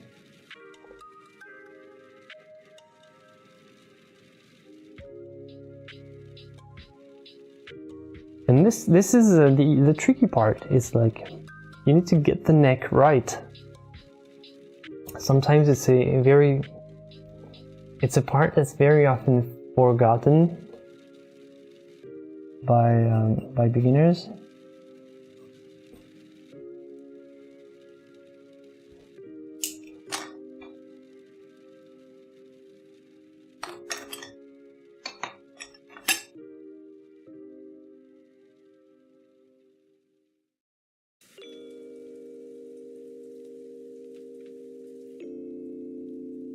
Thank you, Silver Wolf. Good night. The back of the neck seems slightly more slanted and curved. But yeah, probably. I know for sure that I don't have this part right at the moment. We'll need to... Yeah, you're right. It's more like that. But I need to first double check the position of this ear, because this kind of part of the neck is attached to this ear, so I need to double check all the spaces before I can come back to this one. Because this one is kind of an outlier. I need to double check about the ear first, because if the ear is too big if I change the ear, it will tell me how I can change this as well. Because I still think that my neck is too narrow. So, and this curve, silly as it looks, is not right at the moment. It's not looking right. It's more, should come all the way here. So there's something to figure out here. I'm gonna leave it for the moment because I need to work on all the rest and sort of arrange the piece of the puzzles So what I can do is just blur it out and leave it for later. Yeah, if someone draws or paints the neck wrong, it ruins the portrait. Definitely. Oh yeah. Oh yeah. Definitely. It feels awkward, like immediately, in the second. Exactly, one step at a time. It's like a giant puzzle that you have to figure out. It's like this Barney looking shape of a puzzle here needs to fit with this, you know, kind of F shape. It needs to fit with this shape. It needs to fit with this shape. So the ear, already I figured the ear is slightly more towards the left. I've already figured it out, like just coming from this shape to this shape to this shapes to this shape here, but I didn't have enough space in this area right now.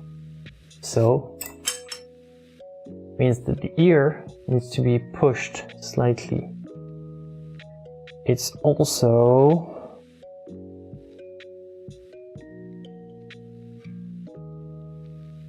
not as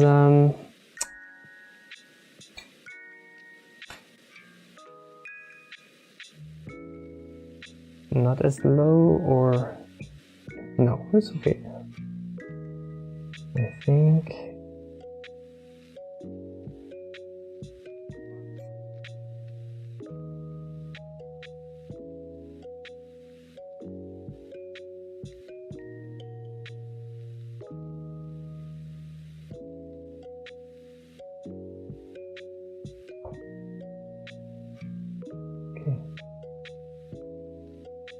I'm trying to take all the visual landmarks that I can find.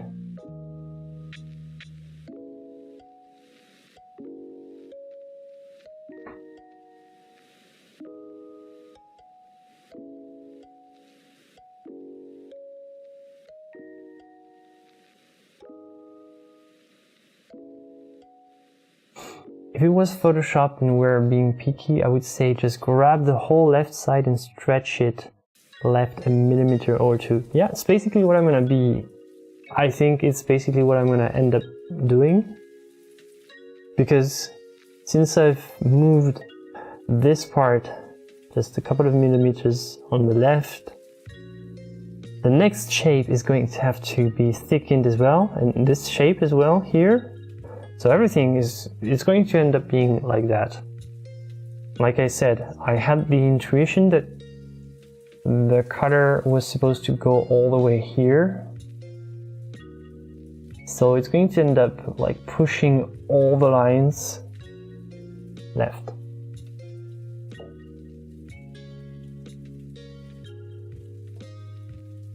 I'm gonna try to worry first about this side.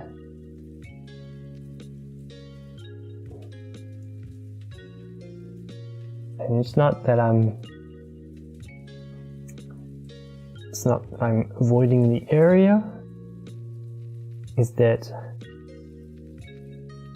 all the areas are interconnected, so maybe I can find some help by doing this as well.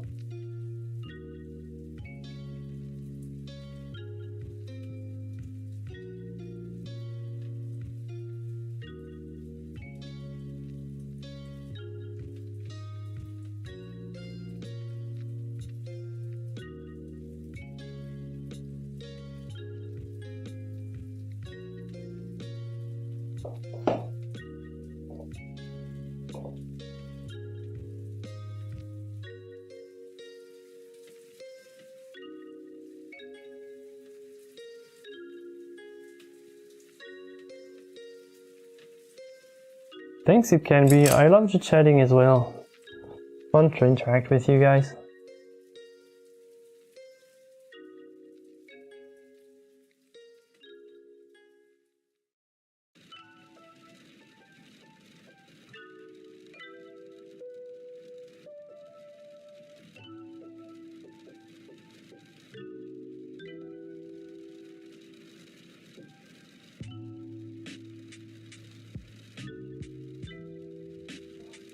Well, good luck with your easel painting, D&D.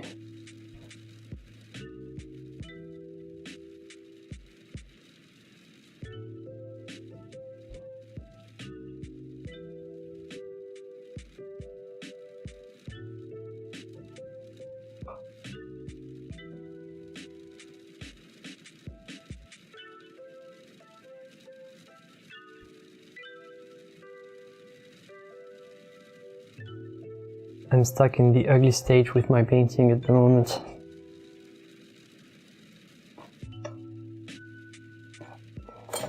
Well, isn't every stage the ugly stage? If you want it to be.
Love the question.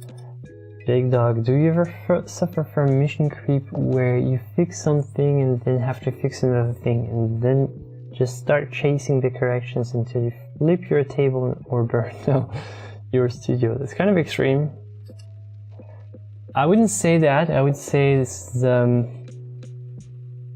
yeah, I think it's pretty normal to be fixing one thing and then another thing. It's whenever I'm fixing something, I'm always thinking immediately about what other parts of the entire piece does this affect. So the fact that you're always in the mindset of switching from fixing one thing to the other, I think it's a good sign. It's a sign that you understand that the artwork works as a whole, like it's a complete unit. It's not like you can really do anything by just taking it side by side or piece by piece. It has to be done with, you know, a little bit here, a little bit there, a little bit everywhere.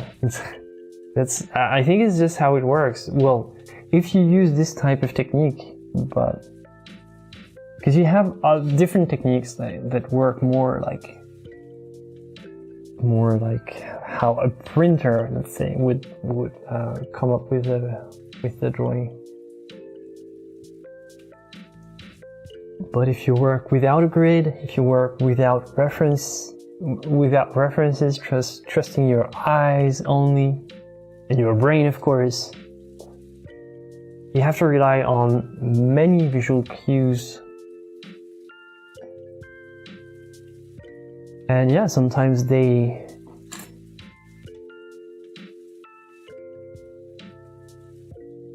you need to go looking for cues all over the place.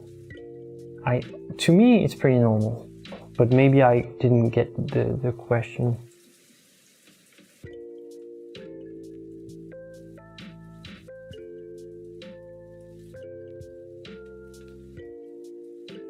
Ugly is the new beautiful. Exactly. That's what we're gonna make it be.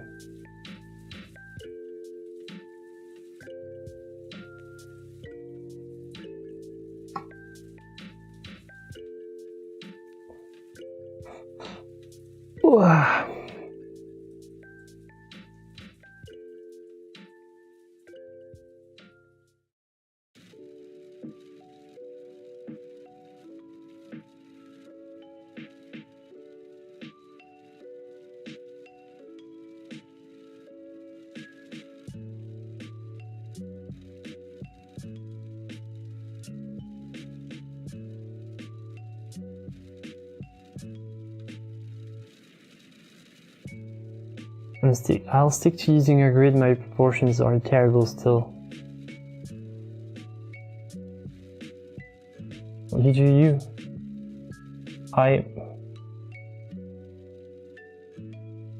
The grid is a valuable tool if it helps you produce the type of art that you want.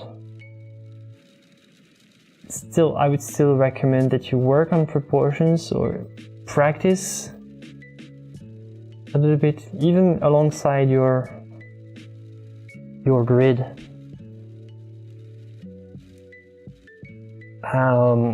For the reason that sometimes, like, let's say you paint with a grid, like at some point all your grid is going to be covered, and you know the paint doesn't want to stick in shapes and lines. Like the paint overlaps the lines, overlaps the edges. So the edges, they are pushed. It's like trying to draw with a broom. Imagine that you have to draw with a broom on the floor. When you push on one side, all the dust moves towards one side, and when you push on the other, all the dust gets to the other side. And in the end, like you get a mess and you lose the lines. That's when having the proportions is helping. So the grid helps you in the start, but the proportions help you all the way through. So it's still a good idea, even though it's a valuable technique. Still a good idea to practice proportions nonetheless. And yeah, I know it sucks. It's just to me, it's like I don't know if any of you is a musician, like classically trained musicians, like almost like playing scales. It's boring and it's frustrating. It's annoying, but yeah.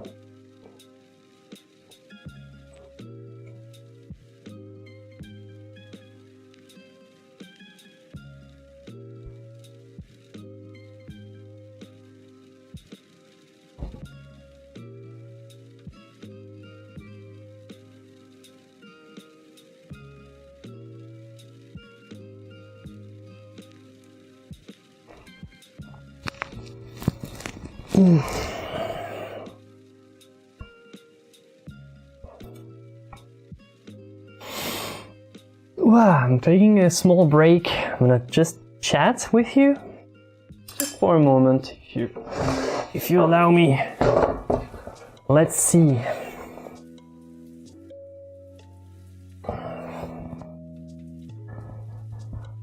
Daddy was a master in painting from imagination. He did use a lot of references, but yeah, sure. But he had like lots of models and stuff, so combining models, so observation and imagination, that's one of the great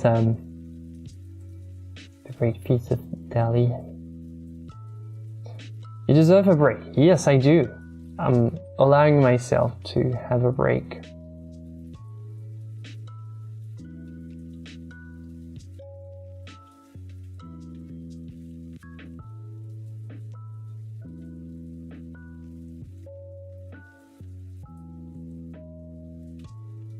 I've been drawing and painting since I was very young, still not so good at doing it from imagination.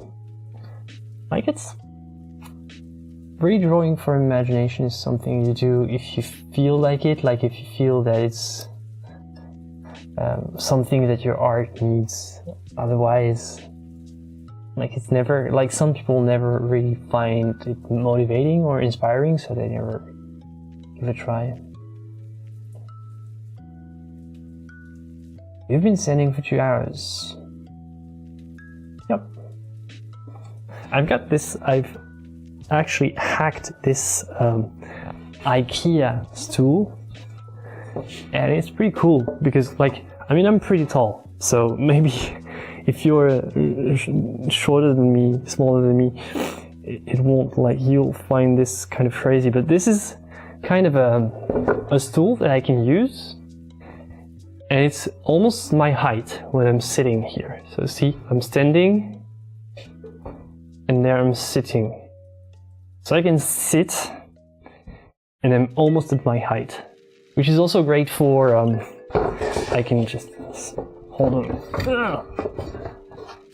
And there, this is where it happened, the accident.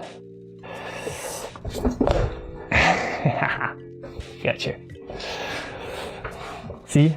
So, and this is better for, because I have like my workstation, kind of. Actually, you don't see the workstation. I wanted to show you. I'm really proud of how I worked and designed on this workstation. It's just, still it's all IKEA hack furniture. So this is all my workstation, you can see here. With my computers here. And my, this is my tablet, or where I have my model. So this is all next to my easel at eye level. This was pretty difficult to have this at eye level, actually, because I'm pretty tall. So it's not easy to put everything so high up and not have them tip over. It's really kind of a challenge. Famous last words. Making me nervous. Oh, that could be a good idea for a stream. I stand on this thing until I receive enough donations so that I can... I mean, people have done worse for donations.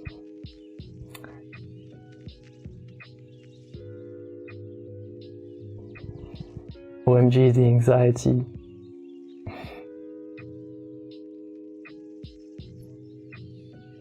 Come on guys, we're at 98 likes. Not good. 100 is our, like, threshold. We're usually at 100.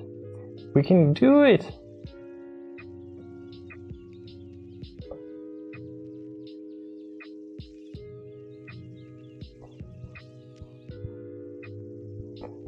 I'm 6'4" and keep my palette at standing bent elbow height from the floor. Yeah, it's the same thing for me. The palette was kind of a challenge to raise as well. Everything has to be kind of my level. Like someone smaller comes in my studio, can't do anything. Because I'm always like standing up, so everything is at my level. Like someone like that's not my height will find that everything is way too high.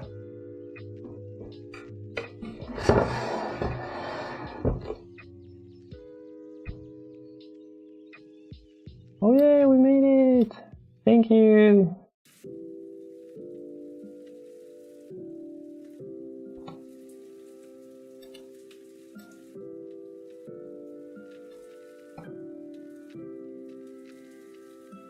Kind of like this angle actually. I never look at my studio like this. It's funny. Oh, yeah.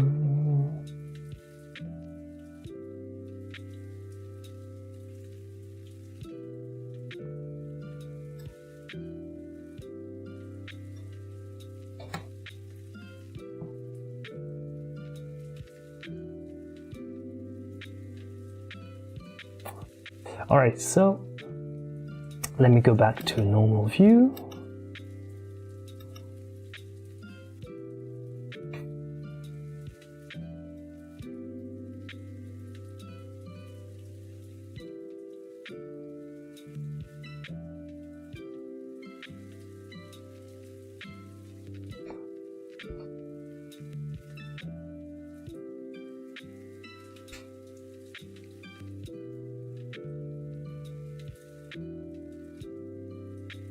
This type of drawing is just so relaxing to me.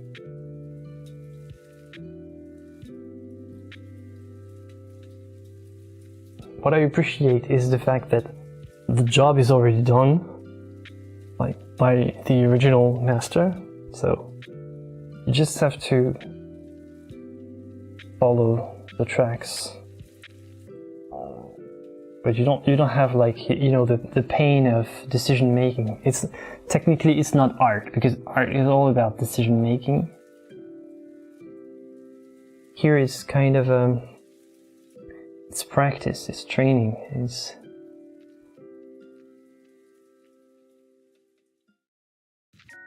very enjoyable.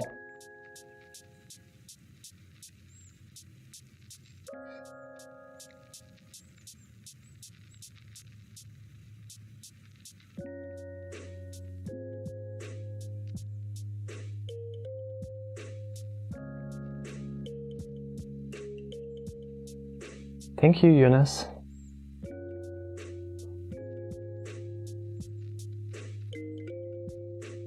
I think perhaps I will look a bit like this portrait when I'm old. Think?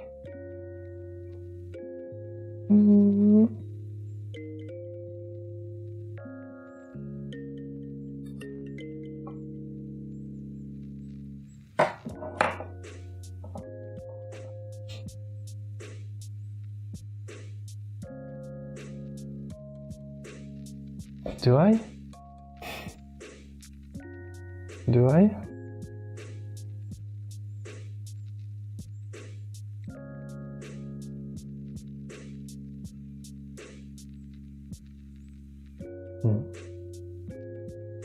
Probably.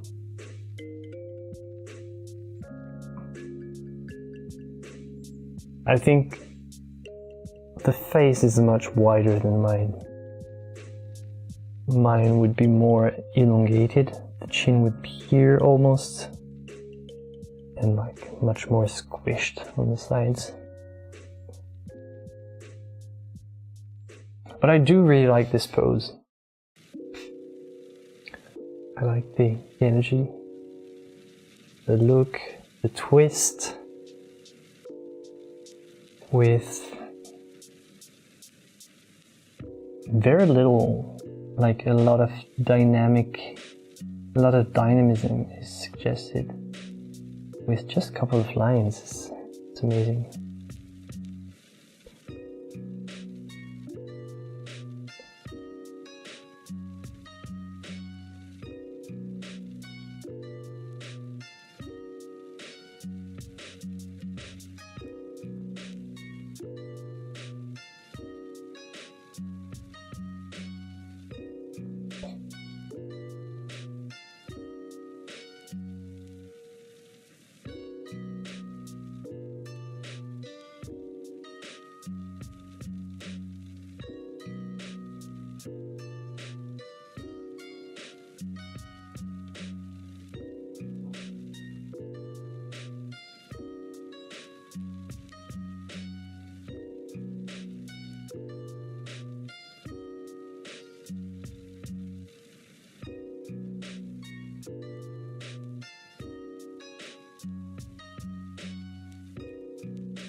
a teacher told me that unconsciously when drawing a portrait, there's always a part of our own face.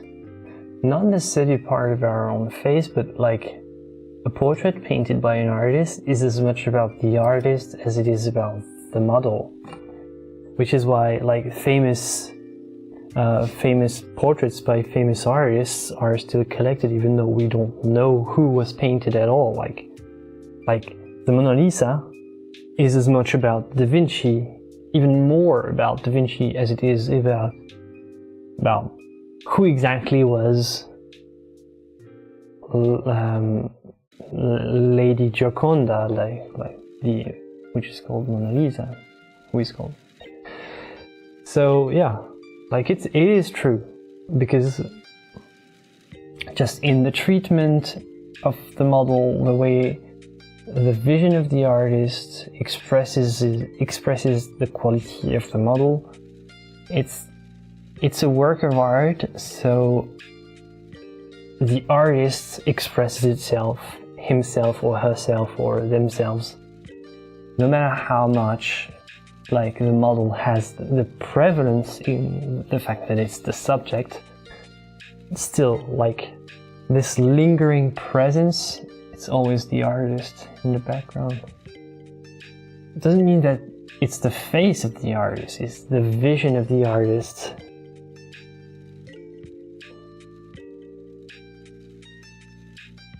And that's what makes portraits valuable. Like, we collect faces from people we don't know in museums. Not because of the people we don't know, we don't care really about them. We care about the vision of the artist who painted them back in the days. So that's what matters in the end. So the presence of the artist is there. That's really ultimately the most valuable. No disrespect to the model.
Comment on when you think the differences between the way you are drawing it compared to how he did it.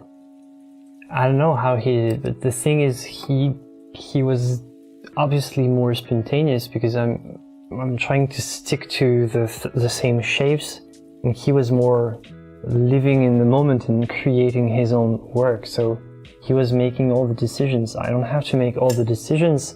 What I want to do is stick to what he did. So I'm using techniques that favor accuracy over expression, whereas he was more, delineated, like for example, for this shape here, you can see it pretty clearly. He just went like this, and he was done. But the problem is, if I do this, if I do the same thing, without first knowing exactly where the shape is supposed to be, it's not going to look similar. It's going to look like I drew similarly, but it's not necessarily going to be the right shape for this this burns here. So what I want is to delineate way more than he did. That's what you see here. All these edges here are just going to help me put the shapes like and make them accurate, which is not something that he had to worry about. He was just going for likeness in a more spontaneous, immediate manner. He was using shading mostly shading directly to draw the shapes.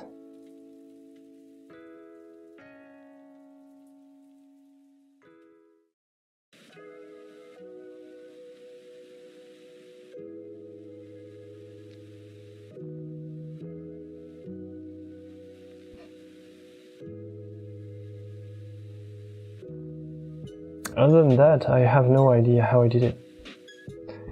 It's still a mystery, and it's still something that I'm enjoying to admire. I'm just appreciating the sheer genius of the master who was capable of doing this. Like, for example, this line he did very elegantly, very smoothly. I can't do it the same way. If I do it, it's going to impress the line with my own motion. And my own motion is not necessarily going to be the right one, so I have to have a more careful approach. And so there's never going to be the same quality, but it's fine. It's not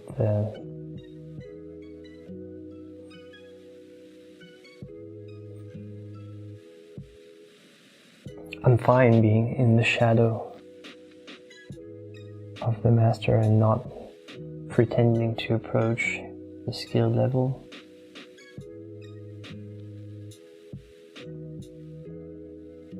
Maybe someone can do it.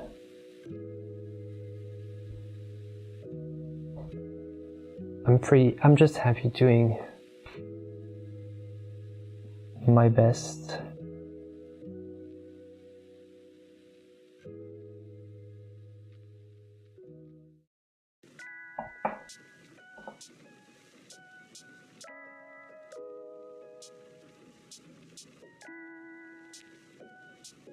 Yeah, it is a very fine drawing and very quickly executed. That's just sheer talent. Like, it's even more than that. It's genius. And yeah, he was painting from a model, so he had, like, when you draw or paint from a model, you have a more, like, a method that's less rigid, because, like, the model moves around a lot, so you have, it's less about copying what you see and more about feeling the qualities of the model.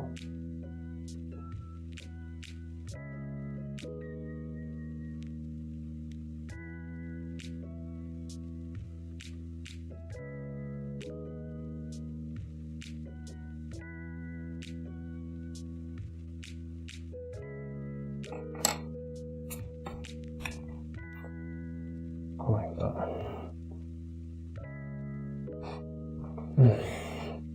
My headset. I'm gonna leave the headset. I can't wear my headset today. It's just too warm.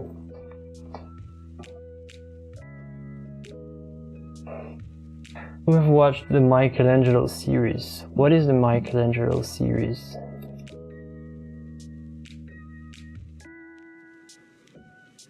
what is it, on Netflix? J'ai prévu le premier épisode de William Blake. Yeah, I said I would do William Blake.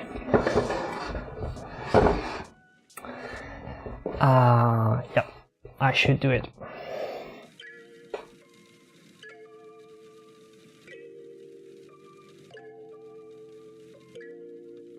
I didn't know there was a series either. What is this? Is it like documentary? The quality of this camera is pretty lame, I have to say. It's like kind of a spy cam. It's the worst type of camera I can put. Earlier I was like I was using this one. It was much better actually. I'm gonna put it back.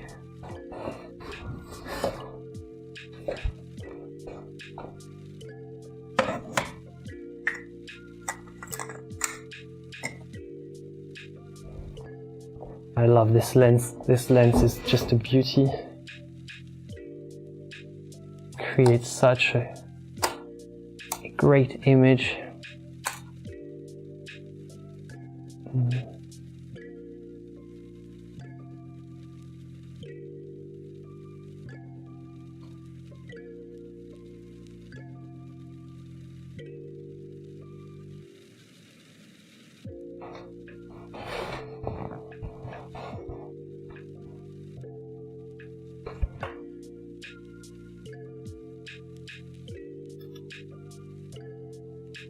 Hello.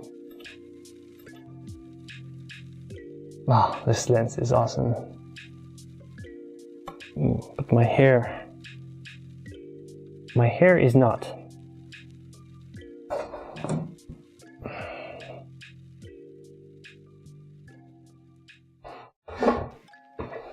Ah, William Blake, d'autres personnes intéressées. Someone else is interested in William Blake, gay rocker, so yeah, definitely I should do a William Blake series. There's tons of things I have to do, which is great. It's like free content for years to come. Perfect, you ask me. Une série que j'ai regardée. Hey, tu vas nous retrouver la source, Jasmine.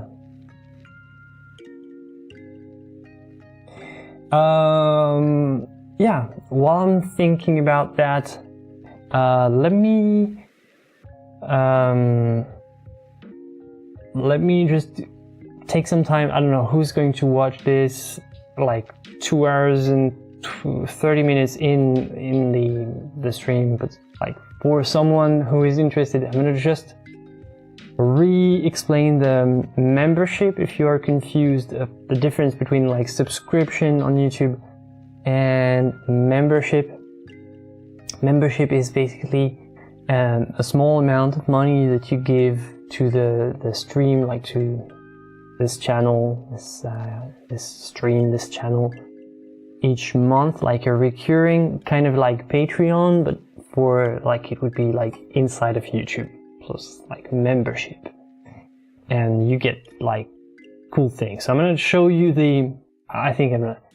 there's no point explaining. I'm gonna show you the video. Hold on. Maybe like that. Membership is great, it's fun, and it's loaded with awesome perks just for you. So what is this all about? Well, it's a way for you to support the channel and the stream and enjoy some exclusive benefits as a loyal member of our community of artists and art enthusiasts. So here's what you can look for. Custom emojis. Express yourself like never before with special emojis created just for our members. Use them in live chats and comments to stand out and show off your support. The more members we are on the channel, the more emojis we unlock. Badges. Level up your status in the community with shiny badges next to your name. The longer you're a member, the cooler your badge will become. It's like a virtual trophy, but it's tiny and it's only useful to brag in chat. And of course, exclusive content. As a member, you'll get exclusive content depending on which tier you choose. we're talking about private posts, behind the scenes footage, early access to videos, and exclusive videos. The point of memberships is to build an awesome community where you can connect with me and other fans, and you get to help me make more streams and videos on this platform. It's a place to share your thoughts, ask questions, and just hang out. So how do you become a channel member? It's super easy. Just click the join button below the video or on my channel page to unlock these amazing perks. Your support means the world to me, and this is a way for me to give back to you in return. Can't wait to see you as an official YouTube member and share more incredible content and moments together. Thank you for being a part of our fantastic community, and as always, joy and inspiration to you. Bye. Membership, it's great, it's fun. Alright, so you get the point. It's just like different tiers, you get different benefits. So if you're interested, this is just to show you, because it's something that I did today. But yeah, I think it's a pretty cool system. I liked how you can just give like special things. Like now I have unlocked like new features. I can now, like, whenever I'm uploading a video, I can decide to make it members only. Not that it's a paywall. There's not going to be any paywall on this channel. It's more like whoever wants to support the channel is going to have like something in return. I'm not like, it's like supporting the channel is rewarded with like cool tricks, like things that go behind the scenes or real-time episodes. It's all like described in the description if you have a doubt. And yeah, that's it. And next stream, I also had like tons of cool ideas to make I'm going very meta right now. I'm talking about like the organization of this, you know, this stream, and like I'm actually working on commands that you can use directly in the chat by just typing. You would be able you would be able to control the stream. Like, let's say, I'm just thinking, I still haven't figured it out exactly how I want to put it, how I want to organize it. But see, maybe, let's say you want to switch to a palette view. You would just type !palette in the chat, and it would switch to like this. But you would be doing it. Like right now I'm doing it, but like you would be doing it. That would be pretty cool. But the thing is, I have to find a system so that it's not spammed too much, that people don't abuse. So I need to figure out a system with like channel points. Like, you can automate a lot of things. It's just, how do you avoid like people abusing the system, technically trolling you and all. But yeah, that I would find it really cool that if you could like almost entirely control the stream. Not entirely, sure, but like just say, hey, I want to zoom in on this part. I want to see closer. So you would just type a command and see closer. The thing is, I have to figure out what happens if like two viewers want to type commands at the same time, so that they have to be compatible and all. I need to have a queuing system and all, but it's doable. Merci, Keshalan.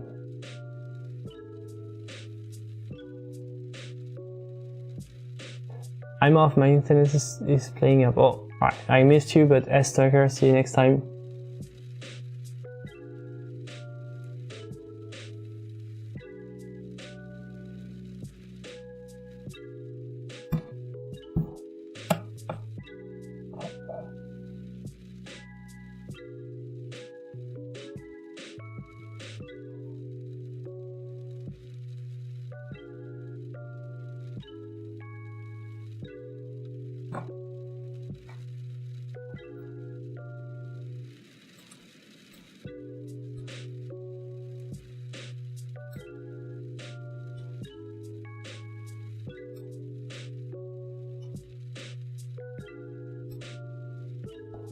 pretty quiet right now.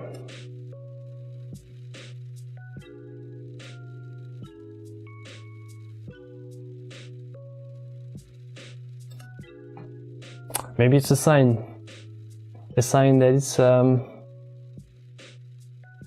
time to say good night. Good night for me. Good morning for some.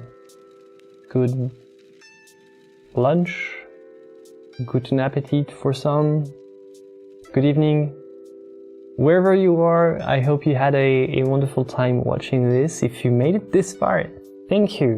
That's pretty cool. That you stayed for this long. Can't thank you enough. I mean,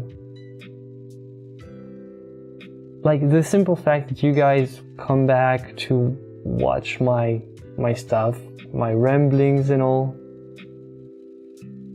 means the world to me. And seriously, I'm thankful. So, yeah, I'm gonna wish you a good night. Chat, I'll see you next time. See you next Friday. And until then, as always, joy and inspiration to you. Alright, I'm gonna click end now. I can't. No, you click first. You didn't click. No, you click first. Okay, I click first. Okay.